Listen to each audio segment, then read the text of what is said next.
Human geography start करते हैं। Semester 4 की है। हिंदी मीडियम वाले कुल्लड़ ऑथर का नाम है, उनकी बुक यूज़ कर सकते हैं। और इंग्लिश मीडियम वाले जितेंद्र सरहुआ, सुरेंद्र सिंह, ये वाली बुक है, ये यूज़ कर सकते हैं। तो एमडीयू के हिसाब से पहले हम पेपर पैटर्न देख लेते हैं। तो एक क्वेश्चन नंबर 1 होता है जिसके अंदर आपके 6 पार्ट होते हैं।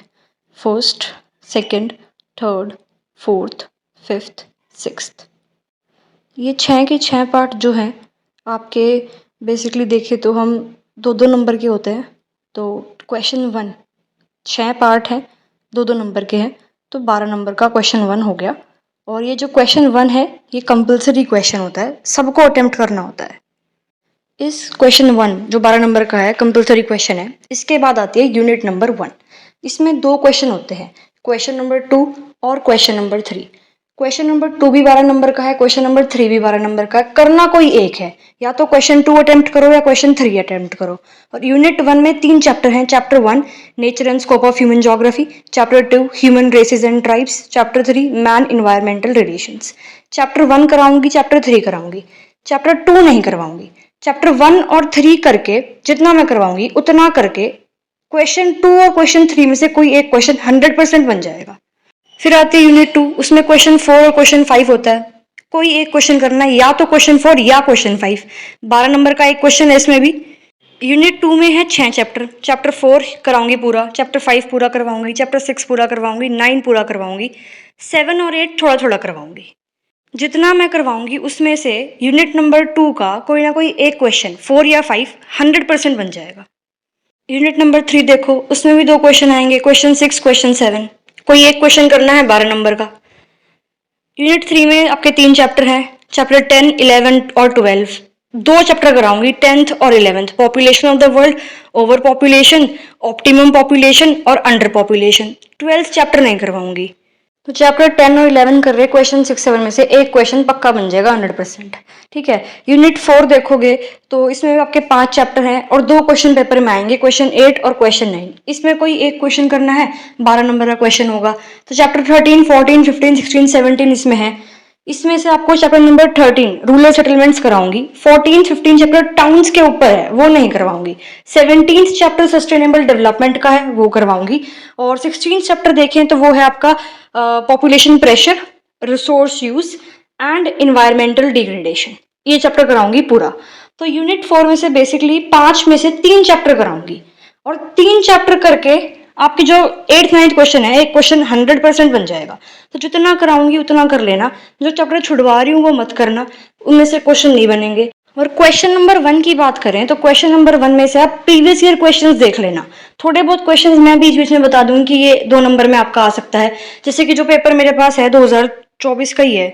इसमें जो क्वेश्चन 1 में दे रखे हैं वो possibilism, adaptation, gathering, non ecumene areas, over population और सस्टेनेबल डेवलपमेंट की डेफिनेशन पूछी हुई है। तो क्वेश्चन 1 के लिए पीवाईक्यूज कर लेना 4-5 साल के। और बाकी जो यूनिट 1, यूनिट 2, यूनिट 3, यूनिट 4 है उसमें जो मैं कराऊंगी, जितना कराऊंगी, जो चैप्टर छुड़वाऊंगी वो मत करना। जितना करवाऊंगी बस वो अच्छे से कर लेना, और कुछ करने की जरूरत नहीं है। यूनिट 1 से बिगिन करते हैं। Chapter number 1 nature and scope of human geography.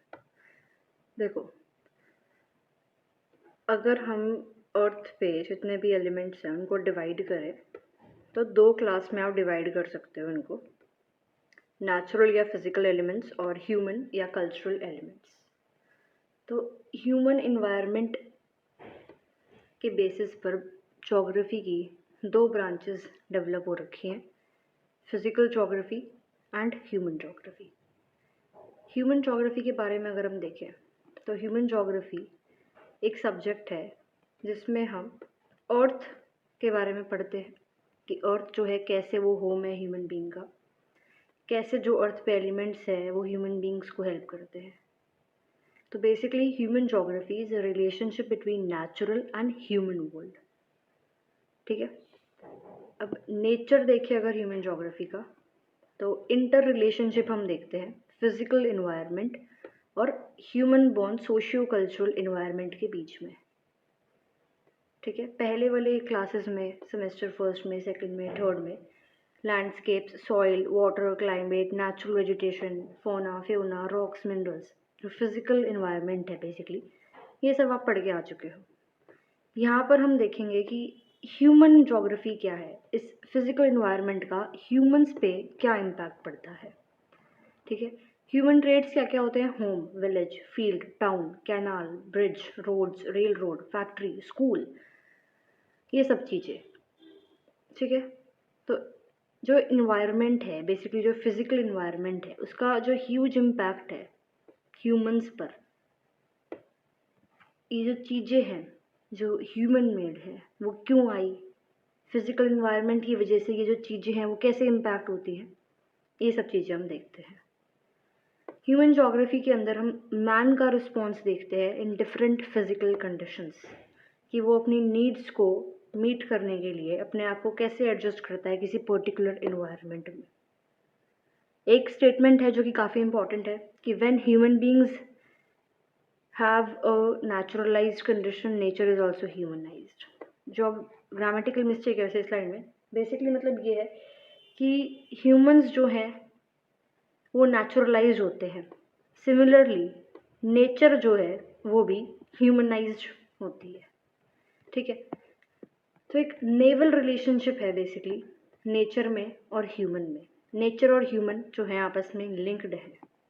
Example अगर आप देखो तो हम जैसे माउंटेन्स को बोलते हैं the beauty of mountains, the I of storms, glacial noses, right. ये सारे जो टर्म्स है हम जियोलॉजी में यूज़ करते हैं, लेकिन आइज किसकी होती है, ह्यूमन बींग्स की होती है, राइट। तो हम जो ह्यूमन बींग्स के लिए जो वर्ड्स यूज़ करते हैं वो कहीं ना कहीं नेचर, जियोलॉजी में यूज़ करते हैं। तो यहाँ से ये चीज़ पता लगती है कि जो नेचर है that is also humanised. Human geography की अगर हम डेफिनेशन देखें तो उसमें क्या आएगा कि आपकी जो ह्यूमन ज्योग्राफी है, it is a synthetic study of relationship between human activities and earth surface.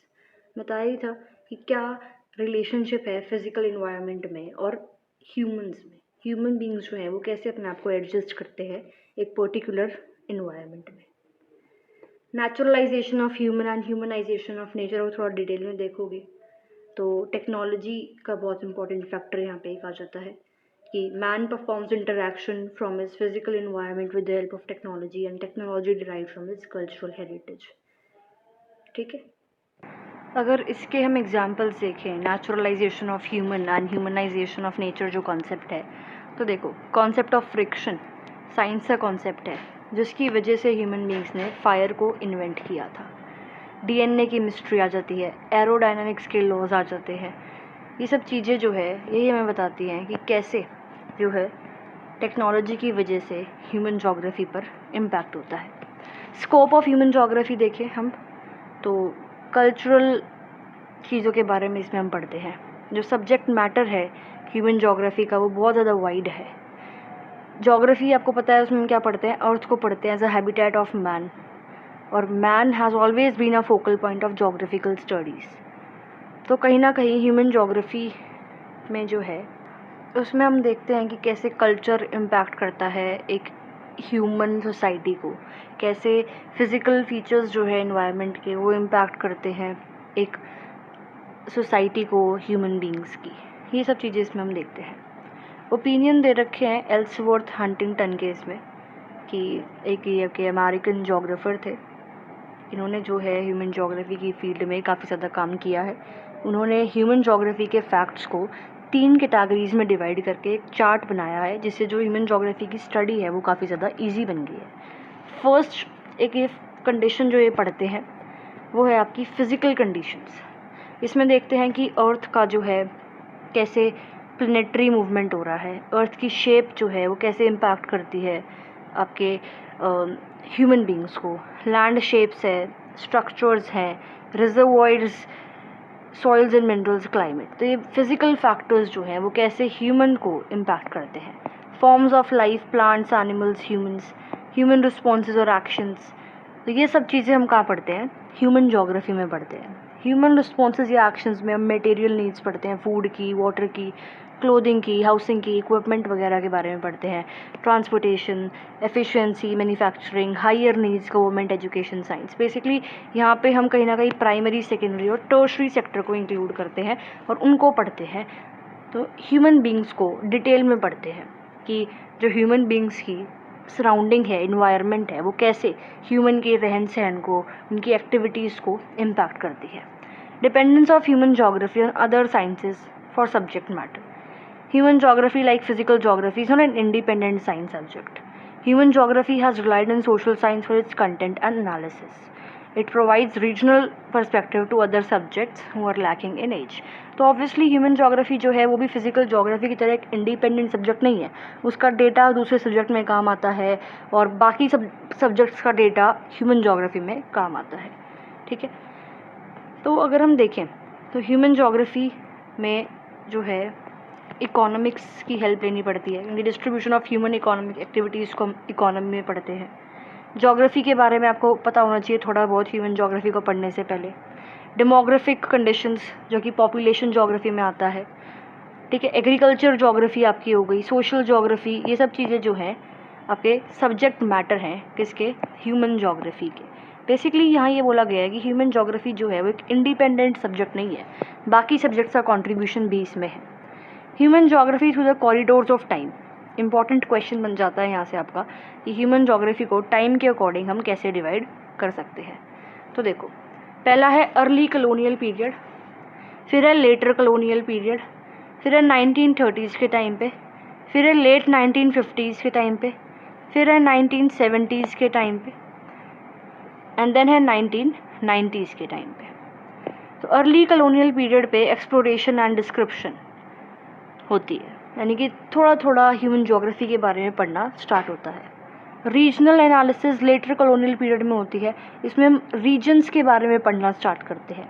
1930s के टाइम पे एरियल डिफ्रेंसिएशन होती है कि एक रीजन की क्या यूनिकनेस है, उसको हम आइडेंटिफाई करते हैं और फिर पढ़ते हैं कि वो रीजन दूसरे रीजन से कैसे अलग है, कैसे डिफरेंट है। लेट 1950s और 1960s के बीच में स्पेशियल ऑर्गेनाइजेशन होता है, कंप्यूटर्स टेक्नोलॉजी का यूज़ यहाँ पे होने लग जाता है। 1970s की बात करें तो यहाँ पर आपका बेसिकली कुछ school of thoughts of human geography develop होते हैं। तो human geography was made more relevant to your socio political reality by the emergence of the school of thoughts.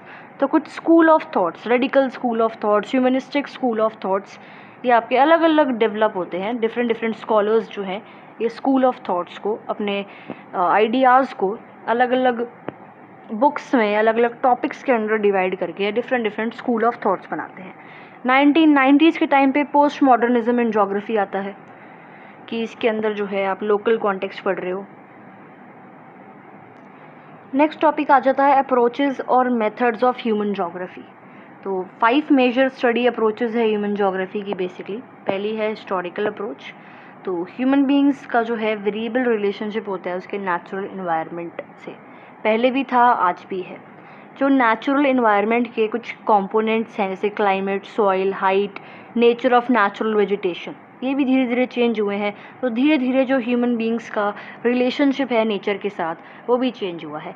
धीरे धीरे टेक्नोलॉजी और साइंस जो है इनमें रिमार्केबल प्रोग्रेस हुई है, तो उसकी वजह से जो रिलेशनशिप है ह्यूमन का, नेचर का, इन्वायरमेंट, नेचुरल इन्वायरमेंट और ह्यूमंस के बीच में वो काफ़ी ज़्यादा चेंज हुआ है। तो historical approach of human beings के अंडर हम यही चीज़ पढ़ते हैं कि कैसे ह्यूमन और इन्वायरमेंट का जो नेचर है, जो रिलेशनशिप है इन दोनों का, बेसिकली ह्यूमन का और इन्वायरमेंट का आपस में, वो कैसे टाइम के साथ साथ चेंज हुआ है।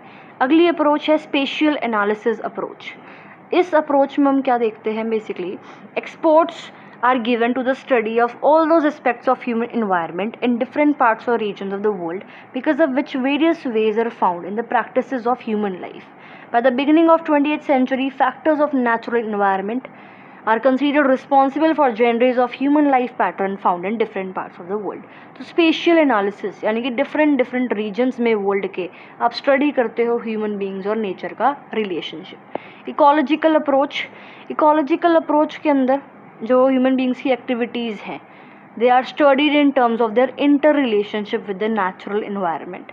This approach emphasizes the fact that how humans adjust their activities to the natural environment and how humans are able to face the unfavorable directions of the natural environment through their technological development। वही है इसमें भी कि जो natural environment का है उसका क्या relationship है human beings के साथ में, और कैसे human beings different activities को adjust करते हैं according to their natural environment।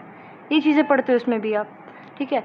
बाकी जो ये कॉन्सेप्ट है आपका determinism, possibilism, new determinism ideology, इस अप्रोच में यूज़ होती है, इकोलॉजिकल अप्रोच में। ये होती क्या है, डिटर्मिनिज्म, पॉसिबिलिज्म, न्यू डिटर्मिनिज्म, ये जो आइडियोलॉजीज़ हैं ये यूज़ इकोलॉजिकल अप्रोच में होती है।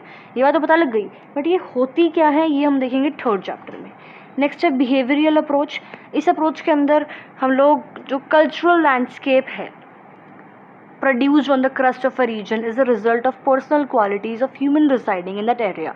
कि जो एक रीजन है उसमें कैसा कल्चरल लैंडस्केप है, कैसी वैल्यूज़ है, कैसा बिहेवियर है लोगों का, कैसे ट्रेडिशन है, कैसी प्रैक्टिसेस है, दैट इज़ बिकॉज ऑफ वहाँ पे कैसे लोग रहते हैं। तो उस वजह से obviously human nature relationship change हो गया। तो बिहेवियरल अप्रोच को हम एथिक्स टेस्ट अप्रोच भी कहते हैं। फिर देखते हैं ह्यूमन वेलफेयर अप्रोच। इसमें क्या होता है, देखो जो ह्यूमन प्रॉब्लम्स हैं जैसे कि poverty, hunger, disease, famine, war, apartheid, ये सब चीज़ें हम इसके अंदर स्टडी करते हैं कि सोशियो इकोनॉमिक सिस्टम कैसा है, सोशल जस्टिस के गोल्स जो हैं सराउंडिंग को देख के ह्यूमन बींग्स कैसे अटेन करते हैं। तो ये सब चीज़ें इसमें देखी जाती है। आगे है ब्रांचेस ऑफ ह्यूमन जोग्राफी। तो ब्रांचेस ऑफ ह्यूमन जोग्राफी सबसे पहले देखते हैं इकोनॉमिक जोग्राफी। इकोनॉमिक जोग्राफी में आप देख रहे हो नेचुरल इन्वायरमेंट, जहाँ पे रिसोर्सेज हैं या कुछ इकोनॉमिक एक्टिविटीज़ आप कर रहे हो, फिर उनको यूज़ करके agriculture, hunting, fishing, mining, gathering, industries खोल रहे हो। ये सब चीज़ें ह्यूमन बींग्स का और नेचुरल रिसोर्सेज के बीच में रिलेशन, कि कैसे नेचुरल रिसोर्सेज को आप यूज़ कर रहे हो, प्रोटेक्ट कर रहे हो, ये सब हम पढ़ते हैं इकोनॉमिक जोग्राफी में, जो कि एक ह्यूमन जोग्राफी की ब्रांच है। Second branch of human geography होगी कल्चरल जोग्राफी। वही पढ़ते हो, इसमें आपकी साइंस एंड टेक्नोलॉजी जो है उसको डेवलपमेंट, आप कैसे कितनी डेवलपमेंट कर रहे हो एक एरिया में, और वहाँ पे किस तरह के लोग रहते हैं, वहाँ पे कल्चर कैसा है, ये सब चीज़ें आप पढ़ते हो कल्चरल जोग्राफी में। सोशल जोग्राफी में क्या होता है, ह्यूमन रिलेशंस विद नेचर आप पढ़ते हो, उस एरिया के, उस एनवायरनमेंट के सोशल सिस्टम के अकॉर्डिंग, सोशल लाइफ के अकॉर्डिंग, कि एक एरिया का सोशल सिस्टम कैसा है, वहाँ पे सोशल रिलेशंस कैसे हैं, वो नेचर के अकॉर्डिंग कैसे चेंज होते हैं, चेंज होते भी हैं या नहीं होते हैं, ये सब चीज़ें हम सोशल जोग्राफी में पढ़ते हैं। फिर है पॉपुलेशन जोग्राफी। पॉपुलेशन को डीपली स्टडी करते हो इसमें आप, सेक्स रेशियो क्या है, लिटरेसी रेशियो क्या है, डेंसिटी क्या है, पॉपुलेशन डिस्ट्रीब्यूशन क्या है, बर्थ रेट क्या है, डेथ रेट क्या है, मोर्टालिटी क्या है, ये सब चीज़ें इसमें पढ़ते हो। हिस्टोरिकल जोग्राफी, इसमें आप जगह को देखते हो कि एक जगह है, वहाँ पे हिस्टोरिकल रिलेशनशिप कैसा था लोगों का नेचर के साथ, और अब कैसा रिलेशन चेंज हो गया है, ये सब चीज़ें हिस्टोरिकल जोग्राफी में पढ़ते हो। पॉलिटिकल जोग्राफी में देखते हो कि जो एक नेशन है, एक स्टेट है, उसकी बाउंड्रीज़ कैसे एक्सपैंड कर रही है, उस एरिया के अंदर कैसे पॉलिटिक्स काम करती है, इंटरनेशनल पॉलिटिक्स वगैरह एक एरिया में, फॉरेन पॉलिसी वगैरह, नेशनल प्लानिंग वगैरह, ये सब चीज़ें कि रिसोर्सेज को कैसे डिवाइड करें, डेवलपमेंट कैसे करें, तो ये सब पॉलिटिकल जोग्राफी में आता है। मिलिट्री जोग्राफी की बात करें तो यहाँ पे हम एक जगह पे मिलिट्री को हम कैसे स्ट्रॉन्ग कर सकते हैं बेस्ड ऑन इट्स क्लाइमेट, है ना, क्लाइमेट बहुत ठंडा है तो किस तरह की ट्रेनिंग हम उन लोगों को दें, तो ये सब चीज़ें जो है मिलिट्री जोग्राफी में हम पढ़ते हैं। एग्रीकल्चर जोग्राफी में agriculture land, fertility, animal husbandry, agriculture production, irrigation, ये सब चीज़ें पढ़ते हैं हम इसमें एग्रीकल्चर जोग्राफी में। इसके अलावा settlement geography, urban geography, medical geography, resource geography, transport geography, commercial geography, industrial geography, applied geography, ये भी कुछ ब्रांचेज हैं आपके ह्यूमन जोग्राफी के। अब कुछ इंपॉर्टेंट टर्म्स हैं जिसकी डेफिनेशन अच्छे से देख लो ज़रा, 2-2 नंबर में आ सकती है। पहला है एडाप्टेशन। एडाप्टेशन मतलब जो मॉडिफिकेशंस हो सकती हैं फ्लोरा एंड फ्योना में because of their environment and because of human living around them, इसको कहते हैं एडाप्टेशन। एडजस्टमेंट है कि ह्यूमन बींग्स अपने इन्वायरमेंट, अपने नेचुरल कंडीशंस, अपने इन्वायरमेंट में जो उनके रिसोर्सेज मिलते हैं उसके अकॉर्डिंग कैसे अपने ऑक्यूपेशन को चेंज या एक्सेप्ट करती हैं या एडजस्ट करती हैं या चूज़ करती हैं, उसको कहते हैं एडजस्टमेंट। मॉडिफिकेशन क्या है कि change in natural environment bye humans in order to fulfill their needs, to fulfill their desires, to fulfill their abilities, उसको कहते हैं मॉडिफिकेशन। जैसे कि preventing land erosion, optimising temperature, making soil fertile by plantation etcetera, ये सारे examples हैं किसके, modification के। अब चैप्टर नंबर 2 जो है वो मैं आपको नहीं करवा रही हूँ, काफ़ी बड़ा चैप्टर है, ये नहीं करवा रही हूँ मैं आपको। चैप्टर नंबर 3 देखते हैं अब। चैप्टर 3 का नाम है the concept of man environment relations. हम देखते हैं इसका मीनिंग और डेफिनेशन। तो देखो, surrounding of man is called environment. सबको पता है कि जो सराउंडिंग है मैन की उसको हम इन्वायरमेंट कहते हैं। According to C.C. Park, environment is a sum of all conditions which surround human race at a fixed place and time. ठीक है, हिस्टोरिकल जर्नी देखते हैं मैन इन्वायरमेंट रिलेशनशिप की। तो man is the important character of environment, सबको पता है। जो man is obviously influenced by the effects and causes and works as a receiver and contributor in regarding with nature. धीरे धीरे मैन जो है इन्वायरमेंट को अपनी नीड्स के अकॉर्डिंग उसको मॉडिफाई करने लग गए, नेचर को चेंज करने लगे नेचर को। तो धीरे धीरे इन्वायरमेंट जो है वो डिस्ट्रॉय होने लग गई थी। तो रिलेशनशिप अगर हम देखें मैन और इन्वायरमेंट के बीच में, उसको हम 4 मेन पीरियड्स में कैटेगराइज करते हैं। ध्यान से देखना उन 4 पीरियड्स को ज़रा। फर्स्ट है आपका period of hunting and food gathering. ठीक है, इसमें देखो क्या है। Primitive human is originated on earth to इतना ईयर्स अगो। पैलियोलिथिक एज हम पढ़ते हैं हिस्ट्री में, जहाँ पे आपके स्टोन टूल्स यूज़ होते थे। तो सबसे पुराने टाइम पे जहाँ स्टोन टूल्स यूज़ होते थे, ह्यूमन बींग्स जो हैं वो अर्थ पे आए थे, तब ये लोग हंटिंग और फूड गैदरिंग करते थे। ठीक है, उसके बाद धीरे धीरे इन्होंने डोमेस्टिकेशन स्टार्ट करी, पेस्टोरलिज्म स्टार्ट करी, slash and burn agriculture start करा, प्लांट डोमेस्टिकेशन स्टार्ट करी। तो पहले हंटिंग और गैदरिंग, फिर एनिमल डोमेस्टिकेशन और पेस्टोरलिज्म। पेस्टोरल लाइफ यानी कि मिल्क को एक्सट्रैक्ट करना और मीट को एक्सट्रैक्ट करना एनिमल से। फिर उन्होंने स्टार्ट करा प्लांट डोमेस्टिकेशन और agriculture. Agriculture is started in this stage and for new agriculture land people started migrating. तो माइग्रेशन भी इस टाइम पे आई। 1960s के टाइम पे टेक्नोलॉजी डिस्कवर हुई और रिसोर्सेज को कंजर्व करने का लोगों को पता लगा कि हमें रिसोर्सेज को सेव करना चाहिए। फोर्थ स्टेज जो है वो period of science, technology and industrialisation है, कि जो रिलेशनशिप है ह्यूमंस का और नेचर का, अब वो कहीं ना कहीं एनिमीज़ में कन्वर्ट कर रहा है, कि ह्यूमन बीइंग जो है अपने नीड्स को फुलफिल करने के लिए नेचर को अब डिस्ट्रॉय कर रहे हैं। ठीक है, relationship of man and environment is dynamic. Study of relationship between human and environment is divided into 3 school of thoughts. Chapter 1 में बताया था कि इकोलॉजिकल ज्योग्राफी में 3 स्कूल ऑफ थॉट्स जो हैं वो बेसिकली आपके आते हैं। और इवन जो टाइम पीरियड मैंने बताया तुम्हें कि कॉलोनियल पीरियड से पहले, उसके बाद में वॉर के टाइम पे टेक्नोलॉजी जब आई वहाँ पे, तो मेरे को कमेंट में बताओ कि मैंने किस ड्यूरेशन के टाइम पे बताया था कि वहाँ पे स्कूल ऑफ थॉट्स जो हैं वो डेवलप हुए थे। तो जो वो स्कूल ऑफ थॉट्स हैं वो ये 3 थे, उसके बारे में पढ़ाती हूँ। First is environmental determinism, second is possibilism and third is new determinism. Question बन जाता है इसमें आराम से 12 नंबर का, एक तीनों को एक्सप्लेन करने का, या 2-2 नंबर का बन सकता है कि मतलब सॉरी हाँ 2-2 का भी बन सकता है। ठीक है, अब देखो इन्वायरमेंटल डिटर्मिनिज्म। देखो, इस थ्योरी के अकॉर्डिंग जो ह्यूमन बींग्स है ना, वो क्या है, वो सर्वेंट ऑफ द नेचर है। ठीक है, ह्यूमन जो है वो डिपेंड कर रहा है नेचुरल पावर्स पे for his existence and lifestyle. Many scholars accepted this theory. कई सारे स्कॉलर्स ने इस थ्योरी को एक्सेप्ट करा, जिनमें से जो इम्पोर्टेंट है वो है आपके हिप्पोक्रेट्स। इन्होंने बोला कि एशियंस जो हैं वो डम्ब लोग हैं क्योंकि वो फेवरेबल कंडीशंस में रहते हैं, लेकिन यूरोपियंस हार्ड वर्कर्स हैं क्योंकि जहाँ जिस एरिया में वो रहते हैं वहाँ पे क्लाइमेट इतना सूटेबल नहीं है। ठीक है, फिर आपके ये आते हैं नेक्स्ट, और एक ये है Herodotus on the basis of Egypt civilisation. ठीक है, dedicated civilisation flourish because of favourable climatic conditions. इन्होंने बोला कि जो इजिप्ट सिविलाइजेशन है वो फ्लरिश हुई थी क्योंकि यहाँ पे क्लाइमेटिक कंडीशंस अच्छे थे।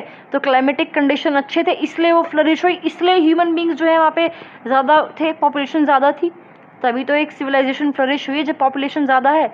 तो ये सपोर्ट करते हैं कि ह्यूमन जो है वो क्या है, सर्वेंट ऑफ नेचर है।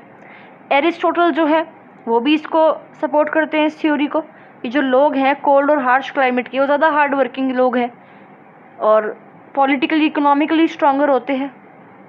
ठीक है, जो फेवरेबल कंडीशंस में लोग रहते हैं वो बेसिकली लेजी होते हैं।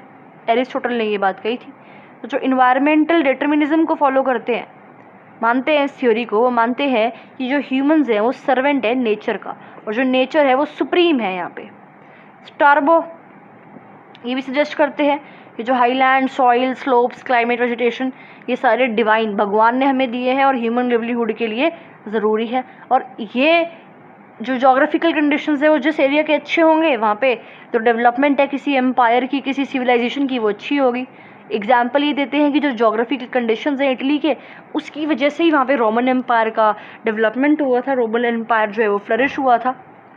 16th सेंचुरी में बॉडकिन और मोंटेस्क्यू ने भी सेम बात कही कि जो क्लाइमेटिक कंडीशंस हैं वो अफेक्ट करते हैं ह्यूमन बींग्स को, और ह्यूमन बींग्स तो क्लाइमेटिक कंडीशंस के अकॉर्डिंग रहते हैं, तो human beings servant of nature है। ठीक है, अब देखो डेवलपमेंट कैसे हुई इस थ्योरी की। 18th सेंचुरी में इमैनुअल कांट जो है उन्होंने ये चीज़ बताई कि नेचर पावरफुल है, वो ह्यूमन लाइफ को कंट्रोल करती है।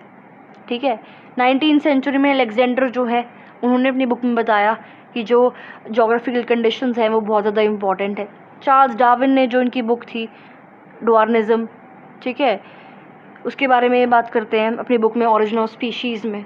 नेचुरल सिलेक्शन की ये बात करते हैं, जो ऑर्गेनिजम्स हैं वो इस क्लाइमेटिक कंडीशंस में होते हैं, इस क्लाइमेटिक कंडीशंस में नहीं होते। तो बेसिकली जो लाइफ है it is governed by the climatic conditions and geographical conditions of an area, ये चीज़ उन्होंने बताई। ठीक है, सारे नाम याद करने की ज़रूरत नहीं है, थोड़ा थोड़ा देख लेना, जितना मैंने बता दिया बहुत है। क्रिटिसिज्म भी होता है इसका, लोग कहते हैं कि मैन जो है वो पपेट नहीं है नेचर का। अगर नेचर मैन को इन्फ्लुएंस करती है, मैन के एग्जिस्टेंस और लाइफस्टाइल को इन्फ्लुएंस करती है, तो ह्यूमन बीइंग भी अपने इंटेलिजेंस से नेचर को इन्फ्लुएंस करते हैं। तो वही बात आ गई कि if humans are naturalised then nature is also humanised. Second point है कि क्लाइमेटिक कंडीशंस जो हैं वो ह्यूमन बीइंग्स के रिस्पॉन्सेस को, रिएक्शंस को इम्पैक्ट नहीं करते, लेकिन जो थिंकिंग है ह्यूमन बीइंग्स की, जो लाइफस्टाइल है ह्यूमन बीइंग्स का, वो इम्पैक्ट करता है क्लाइमेटिक कंडीशंस को। ठीक है, फिर अगली जो थ्योरी आती है वो आपकी आती है पॉसिबिलिज्म। जब कई सारे स्कॉलर्स ने इन्वायरमेंटल डिटर्मिनिज्म को नहीं माना तो अगली थ्योरी लाई गई पॉसिबिलिज्म। अगला स्कूल ऑफ थॉट लाया गया पॉसिबिलिज्म। इसमें बोला गया कि जो नेचर है वो पॉसिबिलिटीज़ प्रोवाइड करता है ह्यूमन बींग्स को, और फिर ह्यूमन बींग्स जो है अपनी चॉइस के अकॉर्डिंग उस पॉसिबिलिटीज़ को यूज़ करते हैं। ठीक है, नाम याद कर लेना, 1-2 दे रखे हैं आपको, 1 2 3 4 नाम है।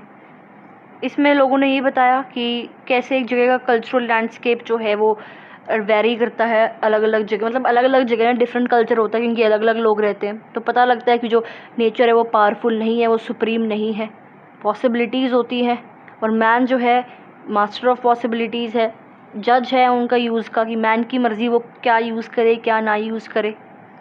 ठीक है, तो ये सब बताया गया है इसमें। नियो डिटर्मिनिज्म की बात करें तो ये बोलते हैं कि नेचर जो है वो कम्प्लीटली कंट्रोलर ऑफ ह्यूमंस नहीं है, और ह्यूमन बींग्स जो हैं वो भी कम्प्लीटली विनर नहीं है। तो बेसिकली इन्वायरमेंटल डिटर्मिनिज्म और आपका जो पॉसिबिलिज्म है, इन दोनों का जो न्यूट्रल कॉन्सेप्ट है, इन दोनों के बीच में कोई कॉन्सेप्ट लाई करता है तो वो नियो डिटर्मिनिज्म है। नाम याद कर लेना 1-2 स्कॉलर्स के इसमें भी। ठीक है, देखो ये रहे, लिखना इसमें यही है। इसको हम प्रैग्मेटिक पॉसिबिलिज्म भी कह सकते हैं। ठीक है, ये जो है बेसिकली एक न्यूट्रल एस्पेक्ट है, न्यूट्रल थ्योरी है, न्यूट्रल स्कूल ऑफ थॉट है, या एक कॉम्प्रोमाइज़ है बिटवीन योर एक्सट्रीम फिलोसफीज़। उनके बीच में एक कॉम्प्रोमाइज़ है। ठीक है, तो ये था आपका यूनिट 1। चैप्टर 1 3 कराया है, 2 छुड़वा दिया है। 2 में से कुछ डेफिनेशंस देख लेना, रेस क्या होता है, ट्राइब क्या होता है, 2-2 नंबर वाले क्वेश्चन में आ जाता है, मतलब क्वेश्चन 1 जो आपका 2 नंबर का आता है, 2 नंबर के 6 पार्ट उसमें आ जाता है। और चैप्टर 1 बता दिया मैंने, क्वेश्चन बनता है उससे नेचर और स्कोप ऑफ ह्यूमन ज्योग्राफी को एक्सप्लेन करो, या जो आपका चैप्टर 3 है उसमें से आपके environmental determinism, possibilism, neo determinism पे है, तो अलग अलग क्वेश्चंस बन जाते हैं, या तीनों पूछ ले जाते हैं एक ही क्वेश्चन में। ठीक है, तो एक क्वेश्चन बन जाएगा 2 चैप्टर करके, तो यूनिट 1 ईजिली कंप्लीट हो जाएगी जितना मैंने कराया है उतने से। यूनिट 2 देखते हैं, chapter 4 human adaptation to the environment. ठीक है, अब देखो ध्यान से देखना कि ह्यूमन एडेप्टेशन जो है वो होता क्या है। While doing the same for environment of a region for a long time, such a development changes in the probe structure, especially in humans. Through which the world adapts to a specific environment. The muscles of hand of sailors are hard in mountains and coastal areas of people living in that area. This is called human adaptation to the environment. Grammatical mistake काफ़ी है इस PDF में वैसे तो, but चलो समझाती हूँ कि human adaptation to the environment क्या होती है। क्लाइमेटिक कंडीशन के बेस पे ह्यूमन जो है खुद को अडेप्ट करते हैं। लद्दाख की साइड देखो तो लोग गर्म कपड़े पहनते हैं, मोटे कपड़े पहनते हैं। अगर आप साउथ की साइड देखो तो वहाँ पे जो ट्रॉपिकल क्लाइमेट होता है तो बेसिकली लोग जो है वहाँ पे थोड़े पतले से कपड़े पहनते हैं। कोस्टल एरियाज़ में अलग फूड हैबिट्स हैं, आइलैंड्स में अलग फूड हैबिट्स हैं, नॉर्दर्न इंडिया में अलग फूड हैबिट्स हैं। तो इन्वायरमेंट की वजह से ह्यूमन बीइंग जो अपने आप को अडेप्ट करते हैं अलग अलग तरीके से। तो अलग अलग इन्वायरमेंट, अलग अलग ह्यूमन बीइंग की सराउंडिंग, तो अलग अलग तरह से ह्यूमन बीइंग्स अपने आप को अडेप्ट करते हैं। तो कहीं ना कहीं इसे कहते हैं ह्यूमन अडेप्टेशन। ठीक है, अब हम देखते हैं एस्कीमोज कि जो एस्कीमोज हैं, जो रेजिडेंट्स हैं पोलर या कोल्ड डेजर्ट के, वो अपने आप को कैसे अडेप्ट करते हैं, कैसे वो इतनी ठंडी जगह पे रहते हैं। ठीक है, अब जो ये रीजन है, जो ठंडा रीजन है, it is spread across 5 million square kilometres around the Arctic ocean. Northern Canada की तरफ जाता है, Greenland, Norway, Sweden, Finland, Siberia. ठीक है, यहाँ पे जो ठंडी ठंडी स्टेट्स हैं वहाँ पे जो लोग रहते हैं उनको हम एस्कीमोज कहते हैं। ठीक है, जो नॉर्दर्न कनाडा या ग्रीनलैंड में लोग रहते हैं उनको हम एस्कीमोज कहते हैं। यूरोप में नॉर्दर्न पार्ट ऑफ स्कैंडिनेविया में जो लोग रहते हैं उनको लाप्स या सामी कहते हैं। नॉर्थ ऑफ साइबेरिया में उनको हम ये अलग अलग नाम दे रखे हैं बेसिकली। ठीक है, जो ये ट्राइब्स हैं they live by hunting local creatures, therefore there is not much difference in their occupation and living conditions. In all these Eskimo is relatively advanced and developed। इन सारी जो ये ट्राइब्स मैंने बताई हैं जो कि ठंडे एरियाज़ में रहती हैं, उनमें से जो एस्कीमोज हैं वो रिलेटिवली एडवांस्ड और डेवलप्ड है। तो उन एस्कीमोज के बारे में हम पढ़ते हैं। तो एस्कीमोज अभी बताया जो नॉर्दर्न कनाडा ग्रीनलैंड के रेजिडेंट हैं उनको हम एस्कीमोज कहते हैं। तो एस्कीमो बेसिकली कन्फाइंड है आपके आर्कटिक टुंड्रा रीजन में, जो कि नॉर्थ अमेरिका कनाडा में रहते हैं, नॉर्दर्न कोस्ट ऑफ अलास्का में रहते हैं, अलॉन्ग नियर बाय और Baffin islands, along the Hudson and coastal parts of Greenland. ठीक है, एस्कीमोज जो है वो मच वाइडर एरिया पे स्प्रेड होते हैं। ठीक है, लेकिन जो डेवलप्ड सिविलाइजेशन है इन एस्कीमोज की वो बेसिकली आपकी सिर्फ northern parts of Baffin island और हडसन बे में ही मिलेंगी। ठीक है, और जो ये एरिया है it is actually extended between 60 degrees and 70 degrees north latitude. और एस्कीमोज जो है वो 65 डिग्री और 80 डिग्री नॉर्थ लेटीट्यूड के बीच में रहते हैं ग्रीनलैंड के वेस्टर्न कोस्ट पे। वर्ल्ड का नक्शा देखना, ग्रीनलैंड ध्यान से देखना, यूएसए के ऊपर मिलेगा आइलैंड, वहाँ पर। ठीक है, 70 डिग्री 60 डिग्री ये बेसिकली लेटीट्यूड दे रखे हैं, लोकेशन वाइज याद करने की ज़रूरत नहीं है। ठीक है, ओरिजिन देखें तो जो नॉर्दर्न कनाडा है it is considered as the original place of Eskimo. लेकिन आर्कियोलॉजिकल एविडेंस देखें या इन एस्कीमोज के हम फिजिकल ट्रेट देखें तो पता लगता है कि जो ये एस्कीमोज हैं ये साइबेरिया में रहते थे और वहाँ से नॉर्थ अमेरिका में आगे सेटल हो गए। ठीक है, these people arrived here much later than most native American ethnicities and much more the people of Siberia tundra. कुछ ज़्यादा नहीं है, बस यही है कि साइबेरिया से ये नॉर्थ अमेरिका में आगे सेटल हो गए। जोग्राफिकल इन्वायरमेंट देखें इनकी तो नॉर्थ पोल के पास है तो विंटर्स बहुत ज़्यादा हार्श है, टेम्परेचर जो है वो बिलो फ्रीजिंग पॉइंट रहता है, तो आइस होता है हर जगह, तो रहना काफ़ी ज़्यादा मुश्किल हो जाता है। 9-10 महीने की यहाँ पे सर्दियाँ होती हैं और सिर्फ 3 महीने का यहाँ पे आपका स्प्रिंग, समर और ऑटम सीजन होता है। विंटर में टेम्परेचर्स -46 डिग्रीज तक पहुँच जाता है आर्कटिक आइलैंड्स में, और -40 डिग्री सेल्सियस पहुँच जाता है टेरेस्ट्रियल पार्ट्स में, और -5 डिग्री सेल्सियस पहुँच जाता है ओशनिक पार्ट में। विंटर्स में एज यूजुअल जैसे होता है यहाँ पर भी यही है कि नाइट्स लॉन्गर है, डेज शॉर्टर है। 22 दिसंबर को यहाँ पे 24 घंटे रात होती है।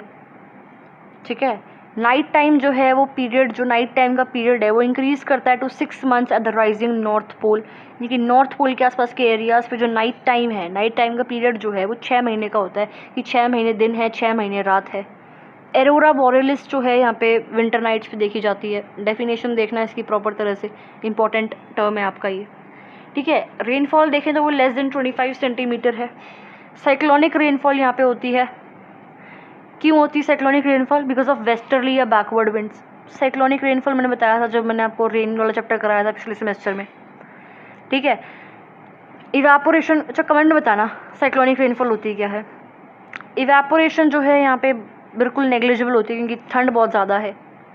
ठीक है, और विंटर में स्ट्रॉन्ग पावरफुल आइसी स्टॉर्म्स, थंडर स्टॉर्म्स यहाँ पे चलते हैं, जिसको हम बिल्जार्ड कहते हैं, 2 नंबर में आ सकता है। वेजिटेशन बहुत कम होती है, तो जो ये विंड्स हैं, बिल्जार्ड्स जो हैं, उनकी जो स्पीड हम देखें तो वो कितनी होती है, अगर वो 200 किलोमीटर पर घंटे से स्पीड ऊपर ज़्यादा हो गई या इतनी स्पीड हो गई तो बिल्जार्ड हैवॉक में कन्वर्ट हो जाता है। बिल्जार्ड और हैवॉक का डायग्राम गूगल पे देखना और बताना मेरे को कि दोनों में डिफरेंस क्या है, ठीक है। समर्स या डिफरेंस है भी या नहीं भी है, कमेंट में बताना, थोड़ा खुद भी तो सर्च करो। समर्स जो है वो शॉर्ट है और कोल्ड होती है, समर्स भी 2-3 महीने के लिए समर्स होती है बस। टेम्परेचर यहाँ भी 2 से 10 डिग्री सेल्सियस के बीच में होता है, ठीक है। डेली टेम्परेचर कम हो गया यहाँ पे विंटर से, क्यों? क्योंकि सनलाइट कॉन्टीन्यूस यहाँ पे पड़ती है। समर्स में डे बड़े होते हैं और नाइट्स जो है वो शॉर्ट होती है। मई जून के टाइम पे स्नो यहाँ पे मेल्ट हो जाती है, ठीक है, causing only parts of coastal land and ocean to become snowy.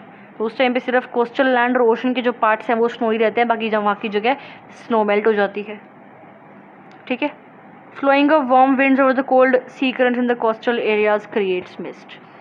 Important point नहीं है। सॉइल देखें तो स्नोवॉल की वजह से सॉइल यहाँ पे डेवलप नहीं है, ठीक है, और बहुत थिन लेयर ऑफ सॉइल कहीं कहीं मिली है, बट हाँ वेजिटेशन नहीं है क्योंकि सॉइल भी नहीं है यहाँ पे, ठीक है। अब वेजिटेशन देखें तो लैंड जो है वो स्नो से कवर रहती है, सॉइल नहीं है, तो ऑब्वियसली कोई ट्रीज़ यहाँ पे नहीं है। समर्स शॉर्ट है और सीवियर फ्रॉस्ट मिल जाती है आपको समर के टाइम पे यहाँ पे। आर्कटिक प्लांट्स मिल जाते हैं जो कि हार्ड होते हैं, सी ग्रासेस वगैरह, छोटे छोटे प्लांट्स जो होते हैं वो मिल जाएंगे यहाँ पे समर्स के टाइम पे, ठीक है। विंटर्स में भी ये जो है छोटे छोटे जो ग्रासेस हैं, प्लांट्स हैं, आर्कटिक प्लांट्स, वो भी स्नो से ही कवर्ड रहते हैं। जब समर्स के टाइम पे स्नो मेल्ट होती है तो एल्गई, लिचन इस रीजन में आपको दिख जाएंगे। समर्स में कुछ कलरफुल फ्लावर्स भी दिख जाएंगे आपको। टॉल प्लांट्स यहाँ पे सर्वाइव नहीं करते। कॉनिकल ट्रीज मिल सकते हैं यहाँ पे, ड्रॉफ, बर्च, विलो, ठीक है, क्योंकि इनकी जो स्टेम्स हैं वो लेटरली स्प्रेड होती है ग्राउंड में, जो कि स्ट्रॉम से अपने आप को बचा सकते हैं, तो पेड़ गिरते नहीं हैं। इवन इतनी बिल्जार्ड वगैरह, हैवॉक वगैरह क्रिएट होने के बाद भी पेड़ गिरते नहीं हैं, बिकॉज कॉनिकल शेप के होते हैं, और कॉनिकल ट्रीज की जो स्टेम्स होती हैं वो लेटरल होती हैं ग्राउंड में। इसका मतलब क्या है, गूगल में पिक्चर सर्च करना कि स्टेम्स लेटरल जो होती हैं ग्राउंड में वो किस तरह की उनका डायग्राम होता है, ठीक है। हम पेपर से एक दिन पहले पढ़ रहे हो तो थोड़ा तो कष्ट उठाना पड़ेगा ना। एनिमल्स के बारे में देखो, इस रीजन में टुंड्रा रीजन है, एनिमल्स कम है। स्मॉल एनिमल्स जो हैं वो माइग्रेट कर जाते हैं इस एरिया से अपने आप को हार्श विंटर से प्रोटेक्ट करने के लिए। वार्म ब्लडेड एनिमल्स मिल जाएंगे आपको यहाँ पे, जैसे कि पोलर बियर, मस्क ऑक्स, जिनका पास फर होता है और ब्रॉड स्किन होती है, तो ये इस क्लाइमेट में रह सकते हैं इजीली। वार्म ब्लडेड एनिमल्स क्या होते हैं कमेंट में बताना, ठीक है। डियर, रैबिट, फॉक्स, मस्क माइस, स्क्वेरल यहाँ पे मिल जाएगी। पोलर एरियाज़ में डक्स वगैरह मिल जाएंगी। ओशंस में सील्स, वेल्स या फिशेस वगैरह मिल जाएंगी।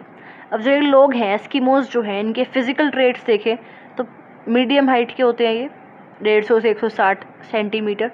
फ्लैट फेस होता है, वाइड फेस होता है, स्किन कलर ब्राउन या येलो मिलेगा, बॉडी अनफॉर्म्ड होती है, आइज़ डार्क ब्राउन होती है, आईलिड्स पतली पतली होती है, हेड, माथा जो है लॉन्ग होता है, बड़ा सा होता है, हेयर स्ट्रेट होते हैं, हार्ड हेयर होते हैं, ब्लैक हेयर होते हैं इनके। Mongolians, they belong to Mongolians and now they are mixed with whites. Eskimos आपके मंगोलिया में रहते थे और अब जैसे कि ये आगे हैं साइबेरिया से, फिर आपके नॉर्दर्न अमेरिका में, तो ये वाइट्स के साथ मिक्स हो गए हैं, ठीक है।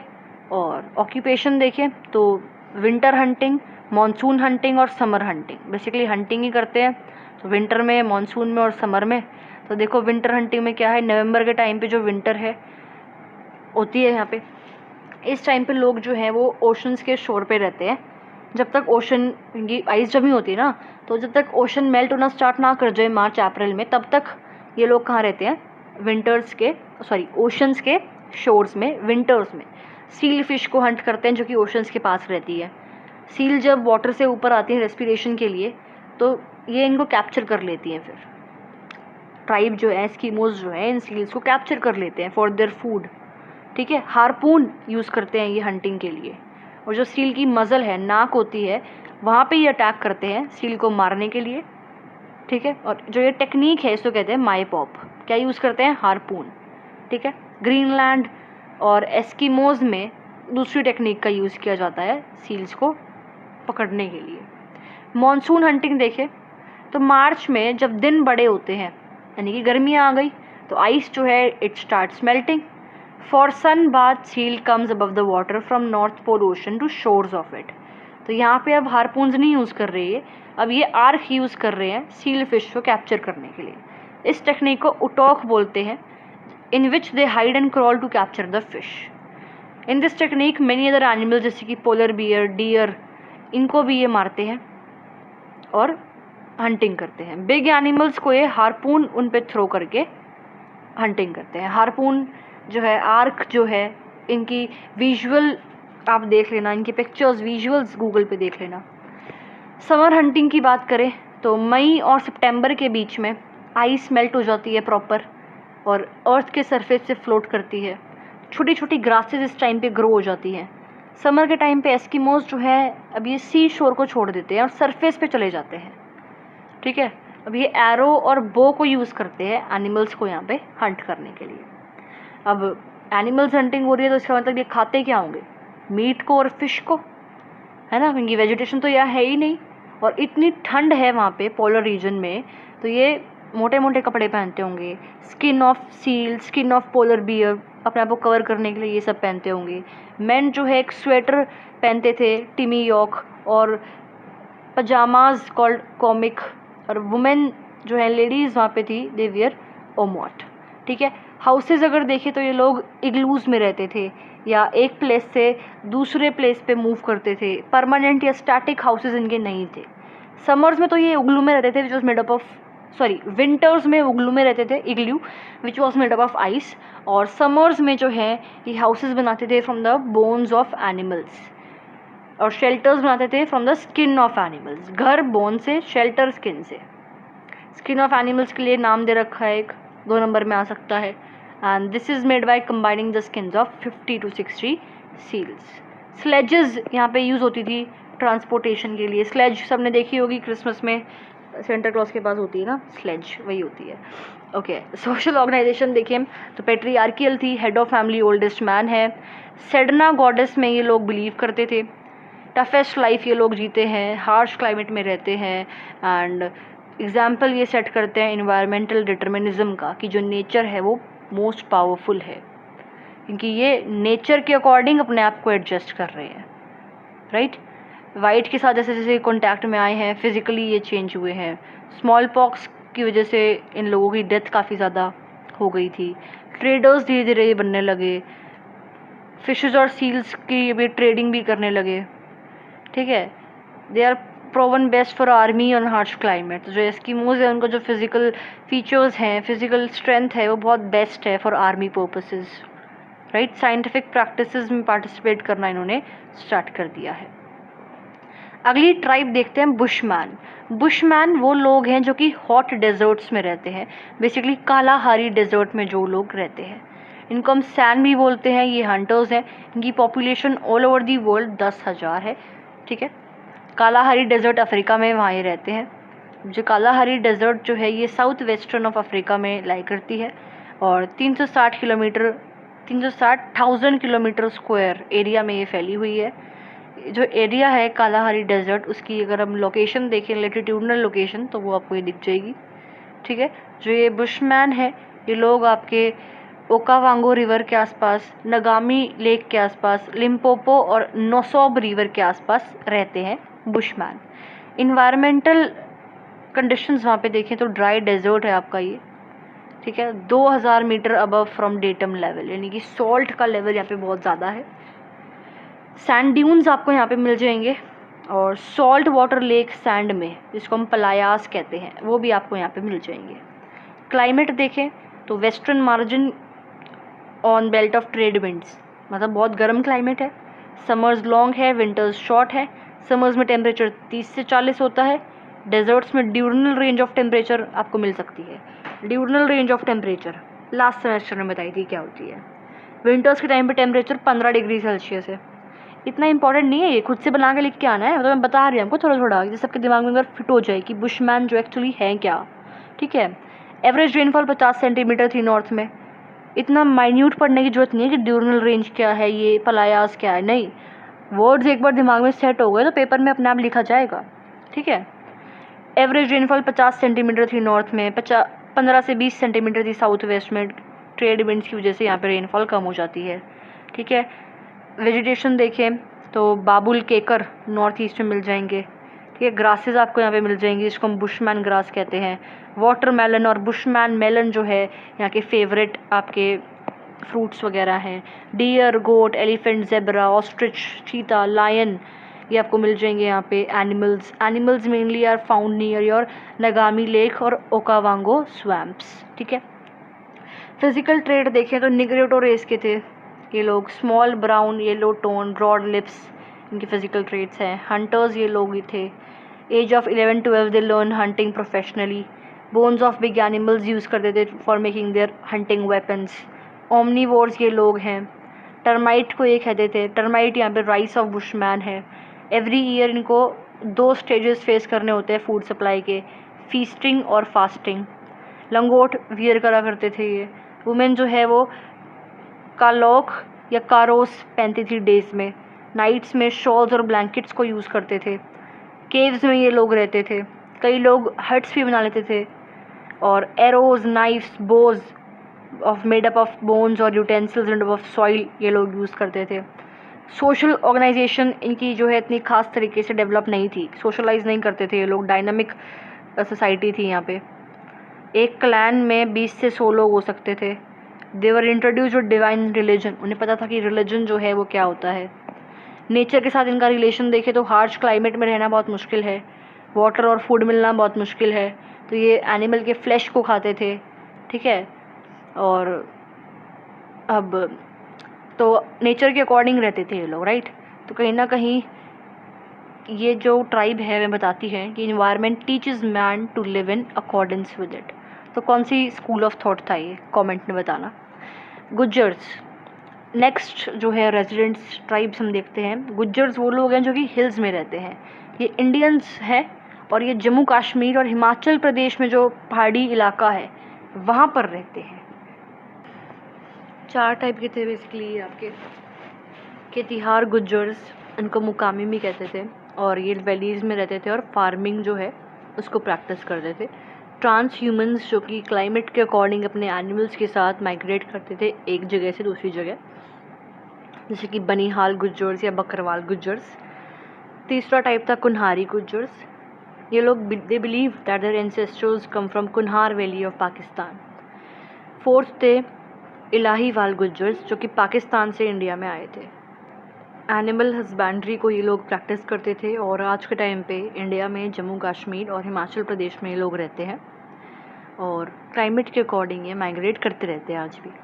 ट्रांस ह्यूमंस पे क्वेश्चन बन जाता है कि जो गुज्जर बकरवाल हैं वो हाईलैंड से लोलैंड पे माइग्रेट करते हैं विंटर्स में और लोलैंड टू हाईलैंड्स माइग्रेट करते हैं समर में। अकॉर्डिंग टू द वेदर अपने एनिमल्स के साथ माइग्रेशन करते हैं, उसको ट्रांस ह्यूमंस कहते हैं।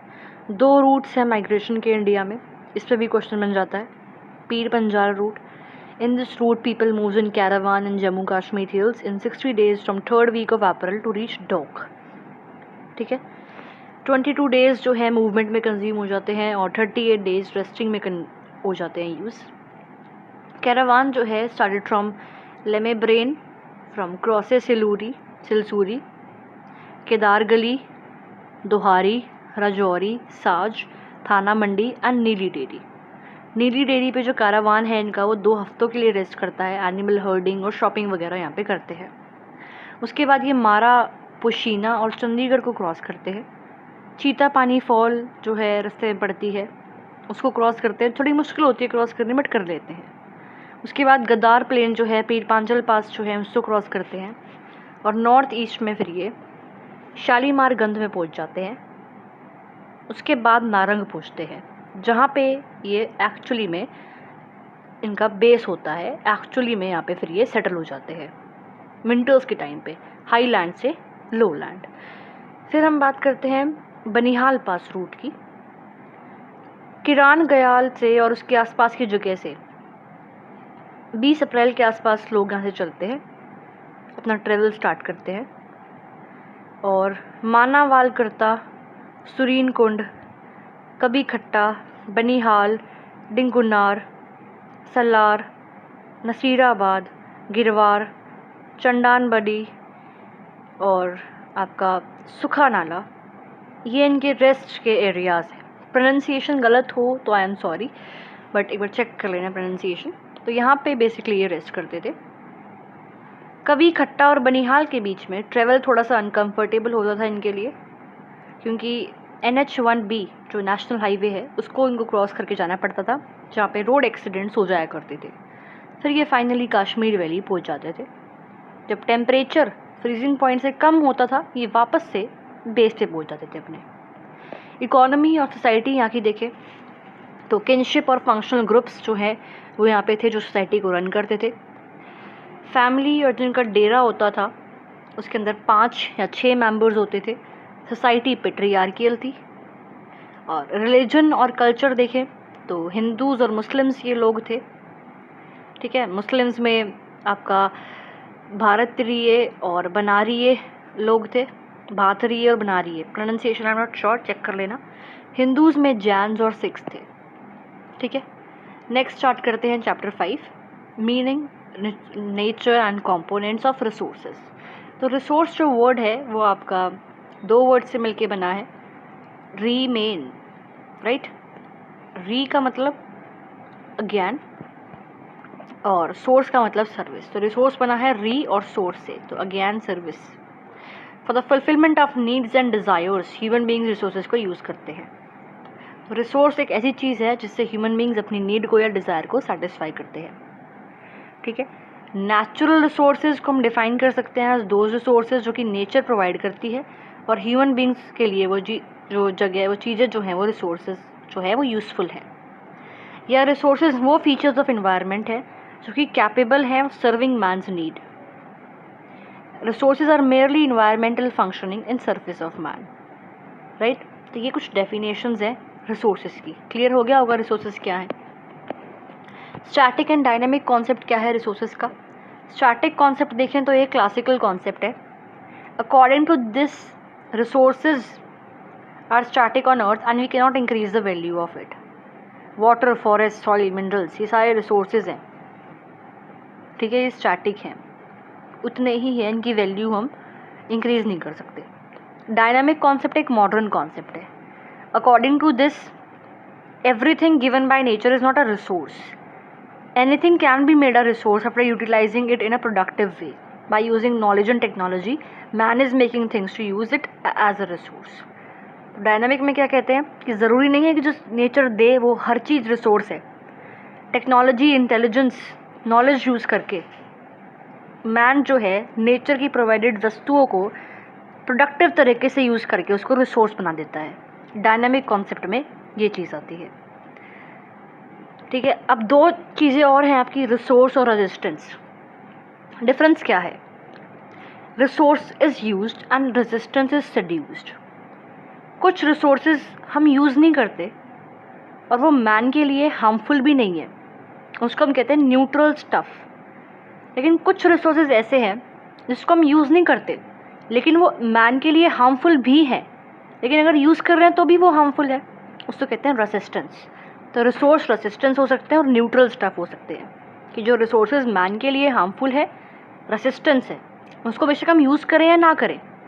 न्यूट्रल स्टफ़ वो है जो हार्मफुल नहीं है ह्यूमंस के लिए। ठीक है, कुछ था भी इस चैप्टर में, कुछ भी नहीं था। चैप्टर 6 देखो, क्लासिफिकेशन ऑफ रिसोर्सेज, NCERTs में कवर करके आ चुका है अभी चैप्टर। 12th की NCERT पूरी बेस्ड थी एक ह्यूमन ज्योग्राफी पे, और ये classification of resources class 9th की NCERT में दे रखा है।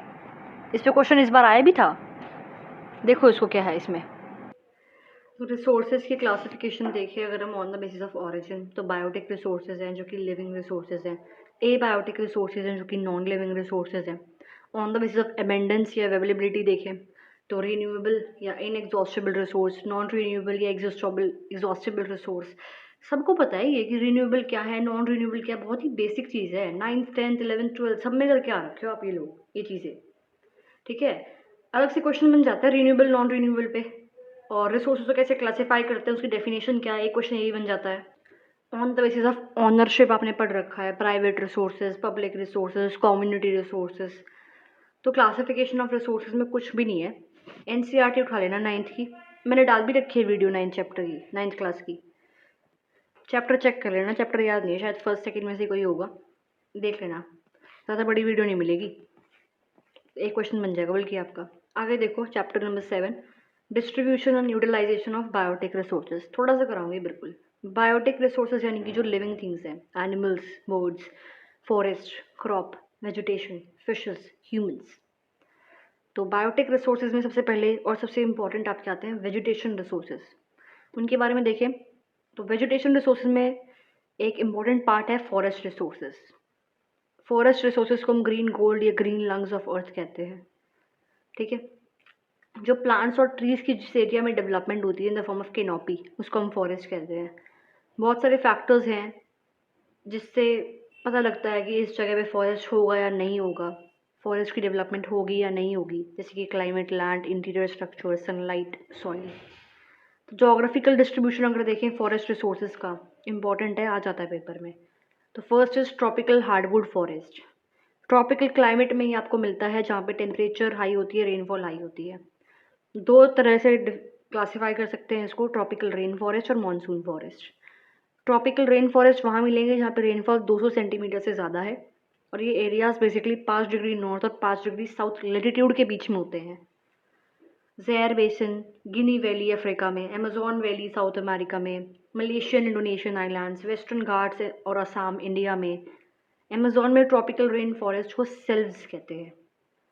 कैनोपी बनाते हैं ये ट्रीज, इस वजह से इन ट्रीज बहुत बीचे बीचे होते हैं, ट्रीज कैनोपी बनाते हैं, तो इसलिए इनकी कटिंग टिम्बर के लिए और इस एरियाज के थ्रू ट्रांसपोर्टेशन मुश्किल हो जाती है। एवरेज हाइट 30 से आपका 45 मीटर के बीच में है, और क्रीपर्स, पैरासाइट्स मिल जाएंगे आपको ट्रीज के अराउंड। मैघोनी, रोजवुड, इबोनी, रबड़ मेन एग्जाम्पल्स हैं ट्रॉपिकल रेन फॉरेस्ट के। मॉनसून फॉरेस्ट देखें तो मेनली इंडिया में मिलेंगे, म्यांमार में, श्रीलंका में, वियतनाम में, थाईलैंड में, Laos, Cambodia, Central America, Eastern Brazil, Northern Australia में मिल जाएंगे। They are found in monsoon season. इनको ट्रॉपिकल डेसिडियस फॉरेस्ट कहते हैं, और ये मानसून सीजन में ही मिलते हैं आपको। इकोनॉमिक पर्पस के लिए बहुत अच्छे होते हैं ये, जैसे कि साल, टीक, रोजवुड, जावा पाम, मैंगो, बनियन, मिनी, मेगोनी, रबड़, बैम्बू, केन, एबोनी मेन एग्जाम्पल्स हैं यहाँ पे। मेडिटेरियन फॉरेस्ट की बात करें तो टेम्परेट हार्डवुड या पाइनवुड फॉरेस्ट इनको बोलते हैं। 30 डिग्री और 40 डिग्री लेटीट्यूड्स के बीच में मिल जाएंगे। क्लाइमेट समर्स में ड्राई होता है, विंटर्स में वेट होता है। Example oak, olive, fin, pine, fir, cypress, chestnut, laurel, mulberry, walnut. कुछ जूसी फ्रूट्स जैसे कि lemon, grapes, pomegranate, pear, mulberry भी मिल जाएंगे आपको। थर्ड टाइप है temperate broad leaved deciduous forest. 40 से 60 डिग्री लेटीट्यूड्स में मिल जाएंगे वेस्टर्न यूरोप में, बेसिकली जहाँ पे वेस्टर्न यूरोप जैसा क्लाइमेट है वहाँ पर भी मिल जाते हैं। मीडियल और वेस्टर्न यूरोप में मिल जाएंगे, सेंट्रल अमेरिका में, ईस्टर्न एशिया में, ईस्टर्न यूएसए में, कनाडा में, सेंट लॉरेंस एक जगह है वहाँ मिल जाएंगे। क्लाइमेट नॉर्मल होता है समर्स में, हार्श विंटर्स और एनुअल रेनफॉल यहाँ पे होती है। और मेन ट्रीज देखें तो मेपल, बर्च, चेस्टनट, वॉलनट, ये कुछ पॉपुलर ट्रीज यहाँ पे हैं। टेम्परेट सॉफ्ट कॉनिफेरस फॉरेस्ट देखें तो कॉर्न बनाते हैं with top, so they are found in between 50 to 70 latitude, मतलब कॉर्न की शेप के ट्रीज होते हैं। Pine, fir, blue pine, redwood, इस तरह के। साइबेरिया में इनको टियागा फॉरेस्ट कहते हैं, और दे आर फाउंड बेसिकली जहाँ पे हाइट 1500 मीटर से 2000 मीटर से ज़्यादा है, माउंटेनियस रीजन में मिलते हैं। हिमालयाज में, एल्प्स जो है नॉर्दर्न हेमिस्फीयर में, south Chile plateau of Brazil, south Africa और न्यूजीलैंड में मिल जाएंगे। इन ट्री के बेनिफिट्स हैं, डायरेक्ट बेनिफिट्स देखें तो वुड की तरह यूज़ कर सकते हो, building wood, wood for fuel, food, raw material, medicine, fibres, house, occupation. Indirect benefit देखें तो climate change, bound soil erosion, increase fertility of soil, control flood and drought, natural beauty increase करते हैं area की, ecological balance maintain करे रखते हैं उस area का जहाँ पे ट्रीज होते हैं, फॉरेस्ट होते हैं। पॉल्यूशन रेट जो है उसको कम कर देते हैं। वर्ल्ड में 3937 million hectares area is covered with forest area, जिसका 47% लैंड एरिया है। मतलब जो 47% of the world is covered with forest area, और वर्ल्ड का कितना एरिया है वो 3937 मिलियन हेक्टेयर। ठीक है। फॉरेस्ट प्रोड्यूस और इकोनॉमिक एक्टिविटीज देखें तो गैदरिंग, जो आप फॉरेस्ट से मटेरियल गैदर करते हो उसको हम गैदरिंग कहते हैं। सबसिस्टेंस या प्रिमिटिव गैदरिंग, दो टाइप की गैदरिंग होती है, सबसिस्टेंस और प्रिमिटिव, जिसके अंदर लोग मटेरियल कलेक्ट करते हैं फॉरेस्ट से अपने लिवलीहुड के लिए। ठीक है। इस टाइप की गैदरिंग आपको मेडिटेरेनियन फॉरेस्ट में मिल जाएंगी, अमेजोन बेसिन के आसपास मिल जाएंगी, कॉन्गो गिनी फॉरेस्ट ट्राइब्स जो है वहाँ पे मिल जाएंगी, बुशमैन ऑफ कालाहारी इसको फॉलो करते हैं। कमर्शियल गैदरिंग की बात करें तो आप फॉरेस्ट से मटेरियल गैदर कर रहे हो बेचने के लिए, ट्रेड पर्पसेस के लिए, जैसे कि फ्रूट्स हो गए, वाइल्ड रबर हो गई, नट्स हो गए, मेडिसिन हो गई, फाइबर्स हो गए, आपके लीव्स, कॉर्क, ये सब चीज़ें। हंटिंग होती है यहाँ पे आपके फॉरेस्ट में, वाइल्ड एनिमल्स की hunting for food and for other material, जैसे एलिफेंट की टस्क वगैरह, हंटिंग। लंबरिंग, टिम्बर कटिंग को हम लंबरिंग कहते हैं, तो फॉरेस्ट में ये चीज़ भी करी जाती है। ठीक है। फॉरेस्ट रिसोर्सेज में हमने पढ़ लिए जो एक वेजिटेशन का पार्ट है। अब वेजिटेशन के अंदर हमने पढ़ लिया फॉरेस्ट के बारे में, वेजिटेशन रिसोर्सेज के under second heading under vegetation resources आपकी आ जाती है ग्रासलैंड। तो ग्रासलैंड भी एक मेन रिसोर्स है। वर्ल्ड में 30% area is covered with grass which is use for animal domestication. Grasslands को डिफरेंट डिफरेंट सिचुएशंस के बेसिस पे हम डिवाइड कर देते हैं, जैसे कि ट्रॉपिकल ग्रासलैंड हो गए आपके, जो कि मेडिटेरेनियन और हॉट डेजर्ट्स के आसपास मिल जाएंगे, 5 डिग्री टू 30 डिग्री लेटीट्यूड्स के बीच में मिल जाएंगे। एवरेज रेनफॉल यहाँ पे 100 सेंटीमीटर होती है। इनको सवाना बोलते हैं, वेनेजुएला में इनका दूसरा नाम है। ठीक है। कुछ प्लेसेस पे ट्रीज भी मिल जाते हैं हमें यहाँ ग्रासलैंड के साथ साथ। एवरेज हाइट ग्रास की 2 से 3 मीटर होती है। Height of grass is according to the amount of rainfall उस एरिया में कितनी है। ठीक है। जहाँ पे रेनफॉल कम है वहाँ पे हाइट कम होती है ग्रास की, क्वालिटी ऑफ ग्रास बैड होती है। टेम्परेट ग्रासलैंड की बात करें तो 30 से 45 डिग्री लेटीट्यूड के बीच में टेम्परेट ग्रासलैंड होते हैं। एवरेज रेनफॉल यहाँ पे 25 से 80 सेंटीमीटर होती है। स्मूथ क्लाइमेट होता है, और ग्रास जो ये है ये काफ़ी अच्छी होती है क्वालिटी इसकी, और काफ़ी अच्छी होती है कैटल्स के लिए यहाँ की ग्रास। इस ग्रासलैंड को हम 2 रीजन्स में क्लासीफाई कर देते हैं, स्टेपी जहाँ पे ग्रास स्मॉल है और रेनफॉल एवरेज है 10 से 20 सेंटीमीटर के बीच में, और जो ग्रास आपके सेमी एरिड एरियाज में मिलती है उसको हम कहते हैं प्रेरीज, जहाँ पे ग्रास लॉन्ग होती है और एवरेज रेनफॉल 45 से 60 सेंटीमीटर के बीच में होती है। नॉर्थ अमेरिका में प्रेरीज आपके मिल जाएंगे, साउथ अमेरिका में पम्पाज कह देते हैं टेम्परेट ग्रासलैंड को। ठीक है। ऑस्ट्रेलिया में डाउन्स कह के पुकारते हैं टेम्परेट ग्रासलैंड को। साउथ अफ्रीका में वेल्ड का नाम दे रखा है टेम्परेट ग्रासलैंड्स को। एग्रीकल्चर रिसोर्सेज भी हमें मिलते हैं ग्रासलैंड से आपके। ठीक है। एग्रीकल्चर रिसोर्सेज या एनिमल रिसोर्सेज देखो, वेजिटेशन रिसोर्सेज पढ़ लिए, एनिमल रिसोर्सेज देख लो, वर्टिब्रेट्स जिनकी स्पाइनल कॉर्ड होती है, इनवर्टिब्रेट्स जिनकी स्पाइनल कॉर्ड नहीं होती वो एनिमल्स। नोमैडिक हर्डिंग क्या है, आपकी एक जगह से दूसरी जगह जाना अपने जो है एनिमल्स के साथ, शिफ्टिंग एग्रीकल्चर वगैरह आ जाता है इसमें कई बार। और कमर्शियल लिवली स्टॉक रियरिंग, कि आप लिवली स्टॉक रियरिंग कर रहे हो कमर्शियल पर्पसेस के लिए। डेयरी फार्मिंग आ जाता है यहाँ पर, कि मिल्क की प्रोडक्शन हो रही है, मिल्क प्रोडक्ट्स की प्रोडक्शन हो रही है, फिर उसको आप बेच रहे हो, इस टाइप की चीज़ें, ये सब पढ़ने की नीड नहीं है। अब आओ चैप्टर 8 पे, distribution and utilisation of abiotic resources. Abiotic resources जैसे कि water, air, soil etcetera. Water resources में ओशनिक वाटर रिसोर्सेज बताती हूँ, तो इम्पोर्टेंट पार्ट है ये बायोस्फीयर का। बहुत सारे मिनरल्स हमें ओशन से मिलते हैं, ओशंस को हम ट्रांसपोर्टेशन के लिए यूज़ करते हैं। ओशंस जो हैं आसपास के क्लाइमेटिक कंडीशंस को और इकोलॉजिकल बैलेंस बना के रखते हैं, क्लाइमेटिक कंडीशंस को मेंटेन करे रखते हैं। एरिया ऑफ ओशन जो अर्थ पे है वो 509.9 मिलियन किलोमीटर स्क्वायर है। 361 million kilometre square areas, 71% of area is covered with water, and 148.8 million kilometre square, 29% जो है it is covered with land. तो ratio of land and water is 1:2.43। इतनी detail में जाने की जरूरत नहीं है, बस मोटा मोटा देख लो कि ओशंस जो हैं आपके Pacific, Atlantic, Indian, Arctic ocean, ये सब है। क्लाइमेट को कैसे ओशंस इम्पैक्ट करते हैं, ओशन से आपको फूड रिसोर्सेज मिल जाएंगे, एक्वा कल्चर, फिशिंग वगैरह करी जाती है आजकल के टाइम पे। मेटालिक, नॉन मेटालिक मिनरल्स आपको ओशन से मिल जाएंगे, ऑयल, नेचुरल गैस आपको ओशन से मिल जाती है। एनर्जी आपको यहाँ से मिल जाती है टाइडल एनर्जी की फॉर्म में, वेव एनर्जी, थर्मल एनर्जी की फॉर्म में, है ना। वाटर, हाइड्रो इलेक्ट्रिसिटी वगैरह आप यहाँ से बना सकते हो वाटर को यूज़ करके। चीपेस्ट मोड ऑफ ट्रांसपोर्टेशन ये है। फिर आपके कुछ रूट्स दे रखे हैं, ट्रेड रूट्स ओशंस में जो हैं। North Atlantic route biggest waterway है ये वर्ल्ड का, नॉर्थ अमेरिका और वेस्टर्न यूरोप के बीच में। Cape of Good Hope Western Europe और साउथ अफ्रीका के बीच में है। स्विस कैनाल इजिप्ट और एशिया को कनेक्ट करता है। Panama canal route, isthmus of Panama जो है नॉर्थ अमेरिका साउथ अमेरिका के बीच में जो है, वहाँ पे ये है आपका। पैसिफिक ओशन रूट इतना डेवलप नहीं है बट बहुत इंपॉर्टेंट रोल प्ले करता है ये भी, ठीक है। और सरफेस वाटर रिसोर्सेज देखते हैं ओशन रिसोर्सेज के बाद। सरफेस वाटर रिसोर्सेज में आपके land water, surface water, underground water आ जाता है, ठीक है। नेचुरल बाउंड्रीज भी बनाते हैं कई बार ये सरफेस वाटर आपके। ग्लोबल हाइड्रोलॉजिकल साइकिल को मेंटेन करे रखते हैं, फूड और मिनरल्स वगैरह प्रोवाइड करवा देते हैं, और आपकी इकोनॉमिक एक्टिविटीज़ में हेल्प करते हैं, ब्यूटी बढ़ाते हैं एक जगह की, ठीक है। डिस्ट्रीब्यूशन अगर देखें इसका तो नेचर ऑफ विंड्स भी इफेक्ट करता है वाटर डिस्ट्रीब्यूशन को, ठीक है। डायरेक्शन ऑफ विंड जो है उससे रेनफॉल चेंज हो जाती है, तो ये चीज़ चेंज हो जाता है कि यहाँ पर सरफेस वाटर रिसोर्सेज मिलेंगे या नहीं मिलेंगे। जहाँ रेनफॉल ही नहीं हो रही वहाँ कहाँ मिलेंगे, है ना। तो विंड की डायरेक्शन की चेंज की वजह से रेनफॉल किसी और जगह पे आता है, तो इनकी जो पोजीशनिंग है सरफेस वाटर रिसोर्सेज की वो भी डिफर कर जाती है, ठीक है। तो इसलिए मैंने बोला था कि जो नेचर ऑफ विंड है that affect the water distribution.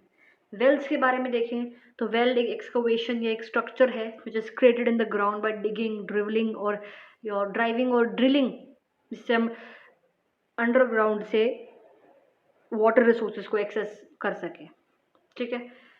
Mineral resources को छोड़ दो। अब इतना करके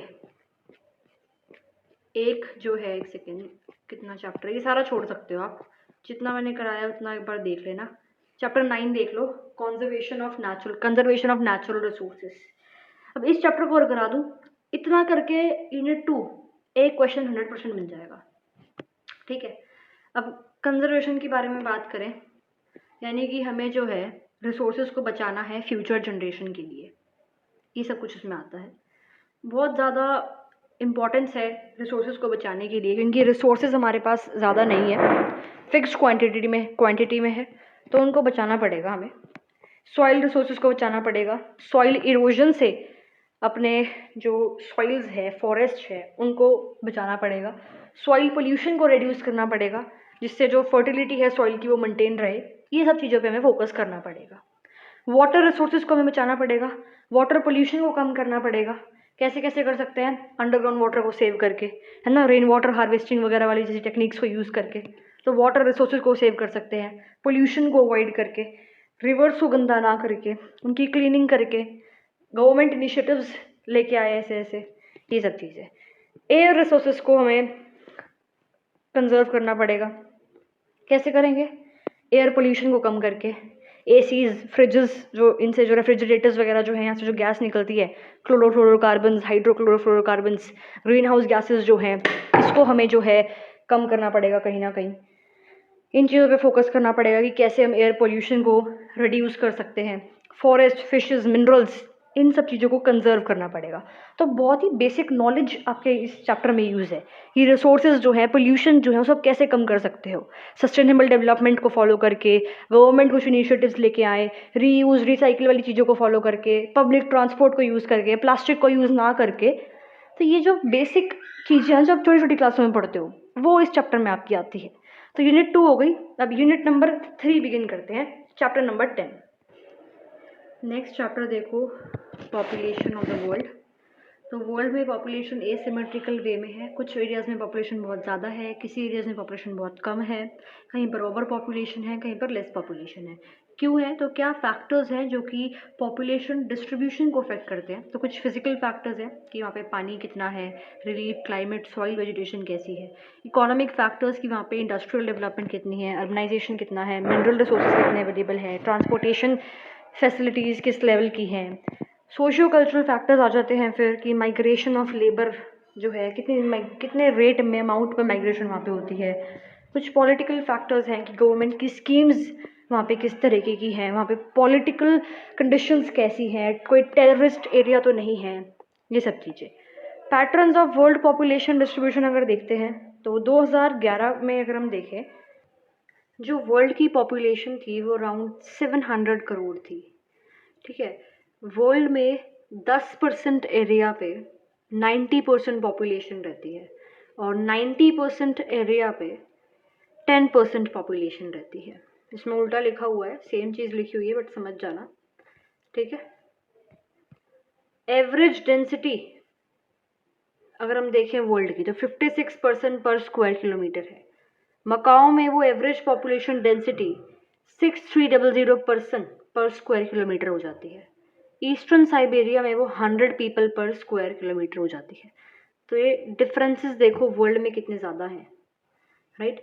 वर्ल्ड पॉपुलेशन को अगर हम देखें तो वो कैसे डिवाइडेड है, अगर हम देखें तो वर्ल्ड में 10 कंट्रीज हाईली पॉपुलेटेड हैं और उन 10 कंट्रीज़ के अंदर 59% ऑफ टोटल वर्ल्ड की पॉपुलेशन रहती है। और उन 10 में से 6 तो एशियन कंट्री हैं, China, India, Indonesia, Pakistan, Bangladesh, Japan. Northern hemisphere में 90% पॉपुलेशन रहती है वर्ल्ड की, और इस 90% में से भी 10% तो आपकी एशिया में ही है। ठीक है, 0 to 20 डिग्री नॉर्थ के बीच में, 20 डिग्री टू 40 डिग्री नॉर्थ के बीच में एशिया में 50% पॉपुलेशन है, यूरोप में 30% पॉपुलेशन है, 60 डिग्री नॉर्थ पे। तो अगर हम देखें तो नॉर्दर्न हेमिस्फीयर में 90% पॉपुलेशन रहती है, जिसमें से 30% यूरोप में है और 60% एशिया में है, अगर ये लेटीट्यूड का डिवीजन ना देखें तो। फिर ये एक्यूमीन और नॉन एक्यूमीन एरिया, क्वेश्चन इस बार आया था इस पे 2 नंबर का, कि नॉन एक्यूमीन एरियाज क्या होते हैं। तो एक्यूमीन एरिया वो एरिया है जहाँ पे लोग रहते हैं बहुत पहले से, लिविंग कंडीशंस काफ़ी सही है, एवरेज कंडीशंस है।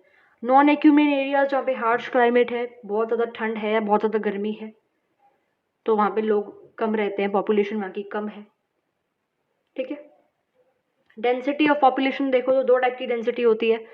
अर्थमेटिक डेंसिटी सिंपल फॉर्मूला है total population upon total area.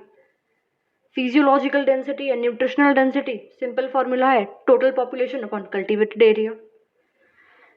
Population growth देखें तो 2 तरह से होती है, नेचुरल ग्रोथ या एक्चुअल ग्रोथ। नेचुरल ग्रोथ होती है बर्थ माइनस डेथ और एक्चुअल ग्रोथ होती है बर्थ माइनस डेथ प्लस में कितने लोग उस एरिया में आए हैं तो इन माइग्रेशन, और कितने लोग उस एरिया से बाहर गए हैं तो आउट माइग्रेशन। ठीक है, अब देखो ये जो फैक्टर्स पढ़े थे, ये हमने पढ़े थे कि वो वाले फैक्टर्स जो पॉपुलेशन डिस्ट्रीब्यूशन को अफेक्ट करते हैं, कि इस एरिया में पॉपुलेशन ज़्यादा है और इस एरिया में पॉपुलेशन कम है। अब जो हम फैक्टर्स पढ़ेंगे वो है कि पॉपुलेशन चेंज किन फैक्टर्स की वजह से होती है। तो 2 फैक्टर्स इसमें हम देखते हैं, एक है फर्टिलिटी और एक है मोर्टालिटी। दोनों इंपॉर्टेंट है, क्वेश्चन बन जाता है यहाँ से। फर्टिलिटी देखें तो population of birth child by lady और ग्रुप ऑफ लेडीज हो गया। ठीक है, फर्टिलिटी रेट को अफेक्ट करने वाले फैक्टर्स हो गए, बायोलॉजिकल फैक्टर्स हैं, कुछ डेमोग्राफिक फैक्टर्स हैं, death rate, duration of marriage life, age structure, sex ratio, level of urbanisation. कुछ सोशियो कल्चरल फैक्टर्स हैं, वहाँ पे रिलीजियस बैकग्राउंड कैसा है, एजुकेशन कितनी है लोगों में, एज क्या थी at the time of marriage, desire to have son, status of women in society, government policies, economic factors हैं, family income, standard of living वगैरह वगैरह। मोर्टालिटी की बात करें तो living person, power destroyed in a person. Determinants हैं mortality के आपके, ये demographic structure, social factors, economic factors, ये फैक्टर्स हैं जो ये आपको बताते हैं कि एज एक्सपेक्टेंसी, लाइफ एक्सपेक्टेंसी लोगों की कितनी होगी। फिर माइग्रेशन भी एक आपका फैक्टर तीसरा आ जाता है in the determinant of population change. Migration पे एक सेपरेट क्वेश्चन बन जाता है, काफ़ी इंपॉर्टेंट टॉपिक है। Migration is movement of person from one place to another. कुछ बेसिक टर्म्स है, माइग्रेशन का मतलब सेटलमेंट ऑफ अ पर्सन और group of people from one place to another. एक जगह से दूसरी जगह जा रहे हो, माइग्रेशन हो गया। जो इंसान एक जगह से दूसरी जगह जा रहा है उसको माइग्रेंट कहते हैं। एक्सटर्नल माइग्रेशन होता है, इंटरनल माइग्रेशन होता है।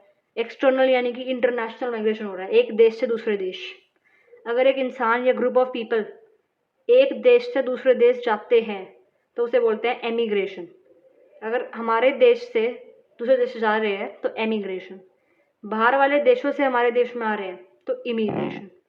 इंटरनल माइग्रेशन यानी कि देश के अंदर ही माइग्रेशन हो रहा है, rural to rural, rural to urban, urban to rural या अर्बन टू अर्बन।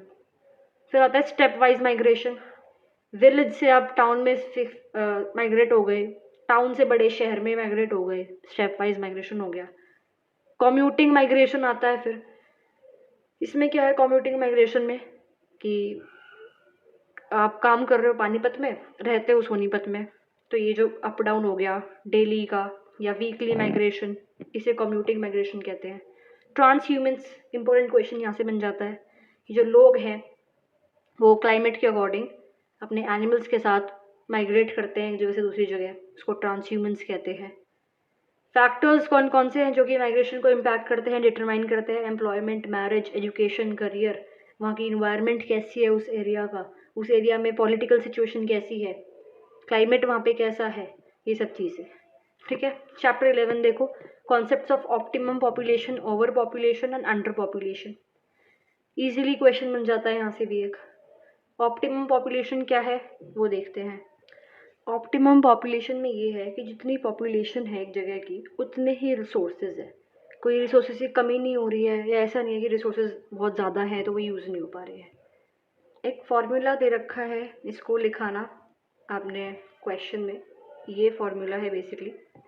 ठीक है, डेल्टन ने ये फॉर्मूला दिया था।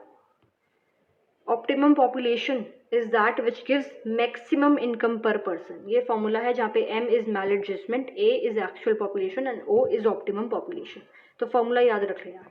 अगर ये आपकी M की वैल्यू 0 आती है तो उस एरिया में ऑप्टिमम पॉपुलेशन है। इसकी वैल्यू अगर पॉजिटिव आती है तो वहाँ पे ओवर पॉपुलेशन है। अगर M की वैल्यू नेगेटिव आती है तो वहाँ पे अंडर पॉपुलेशन है। ठीक है, तो इस फॉर्मूले में सिर्फ एक ही एस्पेक्ट इंक्लूड किया था इन्होंने, और ह्यूमन वेलफेयर या बाकी और एस्पेक्ट्स इंक्लूड नहीं करे थे, तो इसलिए इसको एक एफिशिएंट फॉर्मूला नहीं मानते, लेकिन फिर भी यूज़ हो जाता है कई जगह ये आपका। ठीक है, आगे देखो। ओवर पॉपुलेशन की बात करें तो ओवर पॉपुलेशन में ये है कि रिसोर्सेज कम है, पॉपुलेशन बहुत ज़्यादा है, लोग बहुत ज़्यादा रहते हैं एक जगह। ठीक है, तो दो टाइप होते हैं इसके, एब्सोल्यूट और रिलेटिव। रिलेटिव पॉपुलेशन हो सकती है, ओवर पॉपुलेशन हो सकती है because of less technology, broader term है आपका एक ये। ठीक है, एब्सोल्यूट ओवर पॉपुलेशन एक आपका नैरोअर टर्म है। अब ओवर पॉपुलेशन आपका नेशनल लेवल पे भी हो सकता है, स्टेट लेवल पे भी हो सकता है, और स्टेट लेवल में इंडस्ट्रियल यानी कि अर्बन लेवल पे भी हो सकता है और रूरल लेवल पे भी हो सकता है। रीजंस क्या है कि रूरल पॉपुलेशन में की पॉपुलेशन बहुत ज़्यादा बढ़ गई, fertile land, natural resources, social welfare programmes वगैरह वगैरह ज़्यादा है, तो लोग ज़्यादा बच्चे वगैरह पैदा कर रहे हैं, तो इस वजह से पॉपुलेशन बहुत ज़्यादा है रूरल एरियाज़ में। ये गलत लिखा हुआ है यहाँ पे 2 पॉइंट। ठीक है, एजुकेशन की कमी है इसलिए पॉपुलेशन बढ़ रही है। ठीक है, इंडस्ट्रियल ओवर पॉपुलेशन में देखें तो लोगों की इनकम बढ़ रही है, तो बच्चे ज़्यादा पैदा हो रहे हैं। ये सब कंडीशंस, बेसिक कंडीशंस है, कुछ इसमें रटने वाली चीज़ है, समझने वाली चीज़ नहीं है। थोड़ा आप दिमाग लगाओगे, क्वेश्चन क्या कह रहा है, आंसर क्या लिखना चाहिए, अपने आप हो जाता है। ये तक स्कूल में ही पढ़ते आ रहे हो आप। अंडर पॉपुलेशन देखो, नाम से पता लग रहा है पॉपुलेशन कम है और रिसोर्सेज बहुत ज़्यादा हैं, तो रिसोर्सेज वेस्ट हो रहे होंगे जब वो यूज़ ही नहीं हो पा रहे, है ना। और लिविंग स्टैंडर्ड लोगों का यहाँ पे ज़्यादा होगा, क्योंकि जो चीज़ चाहिए उतने रिसोर्सेज हैं वो आप यूज़ करे जा रहे हो, बच और जा रहे हैं उनमें से, रिसोर्सेज में से, क्योंकि पॉपुलेशन कम है। ये भी 2 टाइप की है, एब्सोल्यूट और रिलेटिव। चैप्टर 12 थ्योरीज वाला चैप्टर है, ये नहीं करवा रही हूँ। इसमें आपका इजीली यूनिट 3 का एक क्वेश्चन 110% बन जाएगा।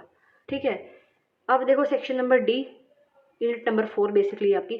चैप्टर नंबर 13 देखेंगे, रूरल सेटलमेंट। तो कोई भी सेटलमेंट जो है जहाँ पे लोग एग्रीकल्चर, फॉरेस्ट्री, माइनिंग या फिशरी जैसे काम करते हैं उसको हम रूरल सेटलमेंट कहते हैं। इसका दूसरा नाम एग्रीकल्चरल वर्कशॉप भी है। अगर हम टाइप्स देखें रूरल सेटलमेंट्स की, तो बेसिकली पहली बात तो ये स्टेबल और परमानेंट होते हैं। 3 टाइप के पढ़ेंगे हम इसमें।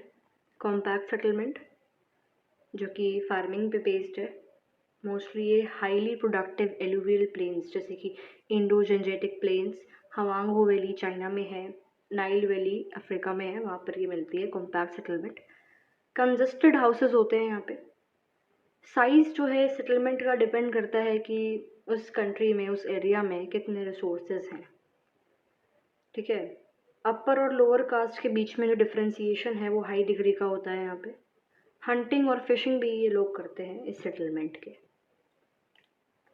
फिर है सेमी कॉम्पैक्ट सेटलमेंट। ये एक ट्रेडिशनल फेज़ है, एक ट्रांजिशनल फेज़ है जिसमें कॉम्पैक्ट सेटलमेंट ग्रो करती है, ठीक है। पॉपुलेशन इंक्रीज होती है यहाँ पे विलेजेस में, स्पेसेस बढ़ जाता है, और उसको हम बेसिकली कहते हैं सेमी कॉम्पैक्ट सेटलमेंट या nucleated settlement. Dispersed settlement hills, plateaus, grassland में मिल जाएंगी। ओवर पॉपुलेशन डिस्पोर्ज सेटलमेंट में होती है। इसकी जो शेप है वो हमें नहीं पता लगती, बिकॉज फैली होती है यहाँ पे जो पॉपुलेशन है, हाउसेस जो है वो फैले होते हैं, तो कोई shape as such pattern dispose settlement का हमें नहीं पता लगता। पैटर्न अगर हम देखें सेटलमेंट का, तो पैटर्न जो है वो बताता है कि हाउसेस के बीच में कैसा रिलेशनशिप है, ठीक है। तो पैटर्न जो है कॉम्पैक्ट और सेमी कॉम्पैक्ट सेटलमेंट का ही होता है, डिस्पोज का नहीं होता। तो अगर हम देखें पैटर्न इस रेक्टेंगुलर, इस तरह से यहाँ घर बने हुए हैं, लीनियर इस तरह से यहाँ घर बने हुए हैं, सर्क्यूलर यहाँ घर बने हुए हैं, सेमी सर्क्यूलर ऐसे घर बने हुए हैं, स्टार शेप की सेटलमेंट होती है, फिर इस पैटर्न में घर बने हुए हैं दिखते हैं दूर से, ट्राइंगुलर सेटलमेंट होती है, नेब्यूलर सेटलमेंट होती है, हॉर्स शू सेटलमेंट होती है, इस तरह से, ठीक है।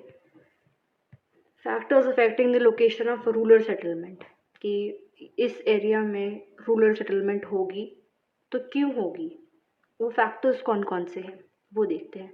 फिजिकल फैक्टर्स होते हैं कि वाटर कितना अवेलेबल है वहाँ पे, लैंड सरफेस कैसा है, हाईलैंड्स वहाँ पे है या नहीं है, जोग्राफिकल स्ट्रक्चर उस एरिया का कैसा है, सॉइल क्लाइमेट की जो है बात करी जाती है, नेचुरल वेजिटेशन वहाँ पे कैसा है, बिल्डिंग मटेरियल क्या यूज़ होता है, ह्यूमन फैक्टर्स फिर कुछ होते हैं कि caste, traditions, immigration, colonies, cooperation, security, ये सब कुछ। Chapter 14 origin and growth of towns जो है मैं नहीं करवाऊंगी, और नेक्स्ट चैप्टर जितना करवाऊंगी उससे क्वेश्चन बन जाएगा इजीली, यूनिट आपकी हो जाएगी। चैप्टर 15 जो है वो भी नहीं करवाऊंगी। चैप्टर 16 पे आ जाओ, पॉपुलेशन प्रेशर देखते हैं पहले। Some of the factors within a population that reduces the ability of an environment to support the population, and that there tend to result in migration and expansion of range or in extinction or decline in population, उसको हम population pressure कहते हैं, कि एक जगह पे population का pressure हो रहा है basically। इकोनॉमिक फैक्टर्स की वजह से, social factors, cultural, historical factors की वजह से ये होता है। और पॉपुलेशन प्रेशर में हम 3 फैक्टर्स के बीच में इंटर रिलेशन पढ़ते हैं। क्या क्या? रिसोर्सेज, पॉपुलेशन और एक्सपेक्टेशन ऑफ पीपल के बीच में पॉपुलेशन प्रेशर को पढ़ते हैं, इन तीनों फैक्टर्स का इंटर रिलेशन, ठीक है। पॉपुलेशन और रिसोर्सेज कम है, देखो एक चीज़ दिमाग में सेट करो, रिसोर्सेज हमेशा कम होंगे, रिसोर्सेज कम है तो पॉपुलेशन और एक्सपेक्टेशन ज़्यादा है, ठीक है। रिसोर्सेज एक्सपेक्टेशंस कम है तो पॉपुलेशन हाई है, मतलब 2 फैक्टर्स कम होंगे, एक हाई होगा, और रिसोर्सेज हमेशा कम होगा, तो रिसोर्सेज एक्सपेक्टेशन कम है, पॉपुलेशन हाई है, रिसोर्सेज कम है, पॉपुलेशन एक्सपेक्टेशन हाई है, पॉपुलेशन रिसोर्सेज कम है बट एक्सपेक्टेशन हाई है, मतलब देख लेना इसको अपने अकॉर्डिंग लिख लेना, बट मेन चीज़ ये है कि रिसोर्सेज हमेशा कम होंगे, याद करना पड़ेगा आपको ये चीज़ अच्छे से।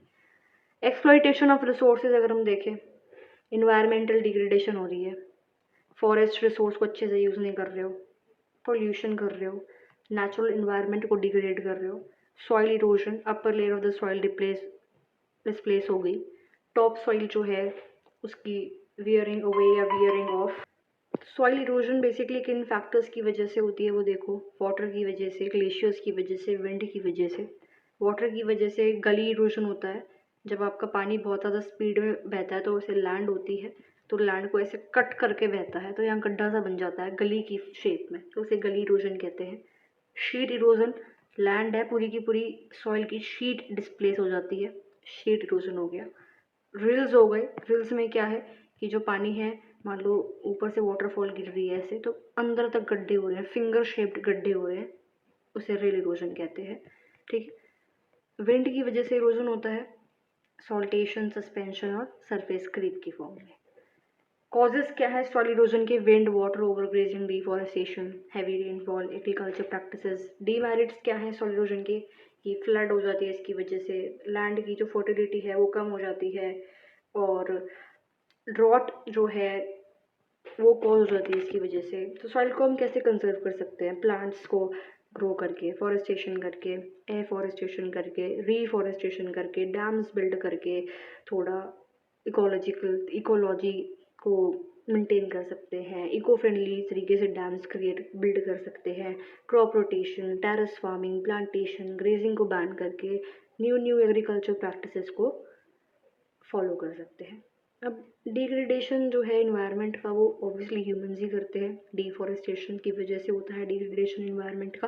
पेड़ को काटे जा रहे हो कंस्ट्रक्शन के लिए, मैन्युफैक्चरिंग के लिए, पॉपुलेशन बढ़ रही है इसलिए लैंड ज़्यादा चाहिए, हाउसेस के लिए, इंडस्ट्रीज़ के लिए, पॉल्यूशन ज़्यादा हो रहा है, कॉजेज़ आपको पता ही है, over grazing, demand of would ज़्यादा बढ़ रही है। इसकी वजह से क्या हो रहा है? Green house gas, global warming, loss of habitat of your animals that live in forest, क्योंकि पेड़ काट रहे हो, वाटर साइकिल पे इम्पैक्ट हो रहा है, सॉइल इरोजन, फ्लड जैसी दिक्कतें आ रही हैं, agriculture growth and environmental degradation.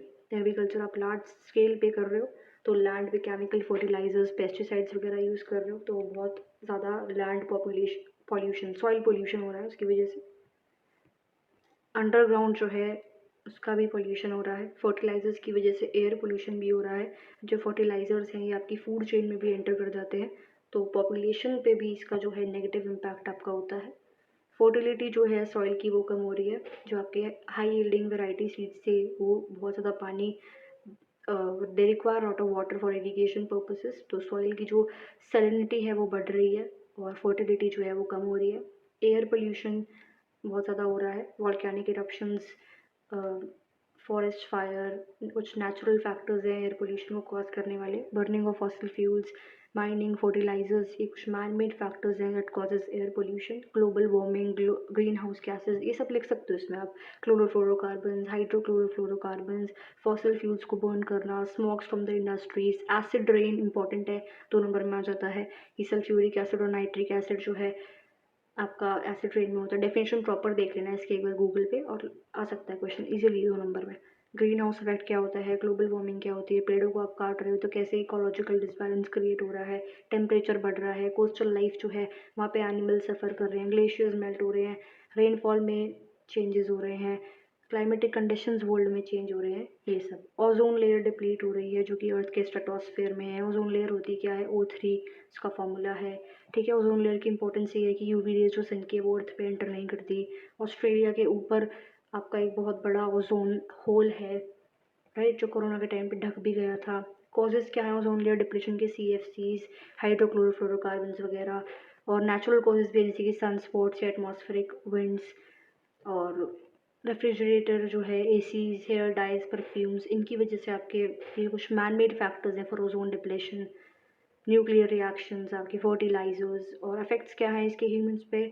आपके skin cancer, cataract, blindness cause हो सकता है, रेस्पिरेटरी प्रॉब्लम्स हो सकती हैं, स्किन कैंसर वगैरह। एग्रीकल्चर न्यूट्रिशन पे भी दिक्कतें आएंगी, प्रोडक्टिविटी सॉइल की कम हो जाती है तो क्रॉप्स कम प्रोड्यूस होती है। स्मॉल एनिमल्स जो हैं, फिशेस जो हैं वो सफ़र करते हैं। टेम्परेचर वाटर बॉडीज़ का बढ़ जाता है तो मैराइन लाइफ पे बहुत ज़्यादा नेगेटिव इम्पैक्ट पड़ता है। क्लाइमेट चेंज होता है, टेम्परेचर अर्थ का इंक्रीज़ हो जाता है। एसिड रेन देखो, आगे डेफिनेशन इंपॉर्टेंट है, नेट पे भी मिलेगी आपको एज इट इज़, देख लेना इसको एक बार, ठीक है। कॉजेज़ पता ही हैं एसिड रेन के आपको, सल्फ्यूरिक एसिड, नाइट्रिक एसिड वगैरह जो है आपकी उसकी वजह से होता है। और effects of acid rain humans पे: asthma, bronchitis, lung cancer, skin cancer, allergies, work efficiency कम हो जाती है क्योंकि ह्यूमंस की हेल्थ ख़राब है, तो ऑब्वियसली वर्क एफिशिएंसी कम है तो इकोनॉमी पे भी फ़र्क पड़ेगा। प्लांट्स में भी फर्टिलिटी चेंज होती है तो प्लांट्स भी इतने ज़्यादा अच्छे से प्रोड्यूस नहीं हो पाते हैं, राइट। और फोटोसिंथेसिस में इफेक्ट होता है। सॉइल की देखें तो फर्टिलिटी कम हो जाती है, लूज़ मिनरल्स वगैरह, मतलब सॉइल में मिनरल्स कम हो जाते हैं। वाटर रिसोर्सेज पे, एक्वाटिक एनिमल्स से फ़र्क होता है, बर्ड्स पे, आपका फॉरेस्ट कवर पे, हर जगह से नेगेटिव इम्पैक्ट होता है। 17 चैप्टर है सस्टेनेबल डेवलपमेंट, लास्ट चैप्टर है। देखो इस जितना मैंने कराया है आपको, रूरल सेटलमेंट और ये सब कुछ, सस्टेनेबल डेवलपमेंट वगैरह, पॉपुलेशन प्रेशर वगैरह वगैरह, ये सब बिल्कुल ना बेसिक चीज़ें हैं। चलो रूरल सेटलमेंट में तो फिर भी 1-2 के पॉइंटर्स थे जो आपको भी करने थे, बट अगर हम इसकी बात करें बाकी चैप्टर की, रिसोर्सेज से रिलेटेड जो है, रिन्यूएबल रिसोर्सेज वगैरह जो इतना बताया था आपको, वो सारा ना बिल्कुल ही ईजी था। और बेसिक नॉलेज के उससे आप इसको कर सकते हो। स्कूल्स में आप ये पढ़ के आ चुके हो ना, air pollution, water pollution, land pollution, erosion वगैरह, तो ऑब्वियसली इजीली आप कर लोगे इसको। सस्टेनेबल डेवलपमेंट लास्ट चैप्टर है, करा देती हूँ। इतना करके ना आपका इजीली पूरा पेपर हो जाएगा। बस एक नंबर, सॉरी, क्वेश्चन 1 जो है, 2 नंबर के जो क्वेश्चन आएंगे इसमें 6, उसको आप थोड़ा ना डिटेल में कर लेना। मतलब डिटेल में कैसे करोगे, जो मैंने करा दिया ऐसे कुछ कुछ मैंने बताया तुम्हें कि ये क्वेश्चन 2 नंबर में आ सकता है, वो कर लेना एक बार अच्छे से, डेफिनेशन देख लेना एग्जैक्ट, और प्रीवियस ईयर क्वेश्चन देख लेना पिछले 3-4 सालों के, कि क्वेश्चन 1 में पूछे कौन कौन से गया, तो वहीं से आ जाता है। इतना कुछ नहीं आता है एमडीयू में 8 के अलग से, प्रीवियस ईयर में से आ जाते हैं। तो सस्टेनेबल डेवलपमेंट देख लो बाकी चैप्टर। देखो, सस्टेनेबल डेवलपमेंट वाला चैप्टर जो है 1987 की ब्रुकलिन रिपोर्ट मेंशन कर देना। 1992 की रियो डी जेनेरियो समिट हुई थी, उसमें एजेंडा 21 आर कॉमन फ्यूचर एक बुक थी, इन चीज़ों के बारे में आया था, वो मेंशन कर देना। सस्टेनेबल डेवलपमेंट की डेफिनेशन मेंशन कर देना। सस्टेनेबल डेवलपमेंट गोल्स के बारे में मेंशन कर देना कि 16 गोल्स हैं, ठीक है। और सस्टेनेबल डेवलपमेंट के बारे में sustainable world, sustainable peace and development, sustainable technology, biodiversity को कैसे कंजर्व करें, रिसाइकिल कैसे करें रिसोर्सेज को, क्लाइमेट चेंज के बारे में, पेरिस एग्रीमेंट, क्योटो एग्रीमेंट, पढ़ रखा होगा ये सब कुछ आपने। और साथ साथ इसमें हम लिख सकते हैं कि इंडिया कैसे काम कर रहा है सस्टेनेबल डेवलपमेंट के लिए, ठीक है। लिख सकते हैं कि सस्टेनेबल डेवलपमेंट का मतलब ये नहीं है कि सिर्फ आप रिसोर्सेज को सेव करते रहो और इकोनॉमिक डेवलपमेंट पे ध्यान ही ना दो, नहीं, सब कुछ करना है, साथ मिलके चलना है। डिस्ट्रीब्यूशन इक्विटी आपको यहाँ पर क्रिएट करनी है, social justice, self dependence, right, economic efficiency, development of man, ये सब चीज़ें आपको रखनी है अपने देश में। साथ साथ प्रिजर्व भी करना है रिसोर्सेज को। तो कैसे कर सकते हो, ऑर्गेनिक फार्मिंग से, नॉन कन्वेंशनल एनर्जी रिसोर्सेज को यूज़ कर इको फ्रेंडली टेक्नोलॉजी यूज़ कर वेस्ट को अच्छे तरह से इको फ्रेंडली तरह से डिस्पोज ऑफ कर डिफॉरेस्टेशन ना कर डेजर्टिफिकेशन सेव हो जाती है अगर हम डिफॉरेस्टेशन नहीं करते हैं, डेजर्टिफिकेशन सॉइल की नहीं होती, इरीगेशन से जो वाटर लॉगिंग और प्रॉब्लम्स ऑफ सैलिनिटी जो होती है उसको सॉल्व कर, ठीक है। एनर्जी, फूड, वाटर को प्रिजर्व कर अच्छे से यूज़ कर उनको, प्लास्टिक को बैन कर टॉक्सिक मटेरियल्स को यूज़ नहीं करना है, 3 Rs को फॉलो करना है, क्लोरोफ्लोरोकार्बन्स पर रोक लगानी है, एफॉरेस्टेशन, पॉल्यूशन कम करने में फोकस करना है, इको फ्रेंडली प्रोडक्ट्स यूज़ करने हैं। तो ये सब तो आपको पता ही है ना कि पॉल्यूशन को हम कैसे कम कर सकते हैं, राइट। तो ये सब चीज़ें इसमें लिखनी है आपको, ठीक है। बस सेमेस्टर 4 इतना ही था, मैंने जो बता दिया आपके एक बार माइंड में सेट हो गया होगा। रीड करने की कुछ ज़रूरत नहीं है, बेसिक बेसिक जो डेफिनेशंस बताइए वो देख लेना, पीवाईक्यूज़ एक बार देख लेना, पीवाईक्यूज़ से गो थ्रू कर लेना पिछले 3-4 सालों के, ईजीली पेपर कंप्लीट हो जाएगा पूरा का पूरा, ठीक है। और नोट्स वगैरह आपको टेलीग्राम पे मिल जाएंगे, ये पीडीएफ टेलीग्राम पे भेज दूंगी, टेलीग्राम की लिंक आपको मिल जाएगी डिस्क्रिप्शन में। बाकी अलंकृता त्यागी के नाम से ही टेलीग्राम है, तो चेक कर लेना। और लास्ट तक वीडियो देखिए, तो थैंक यू सो मच।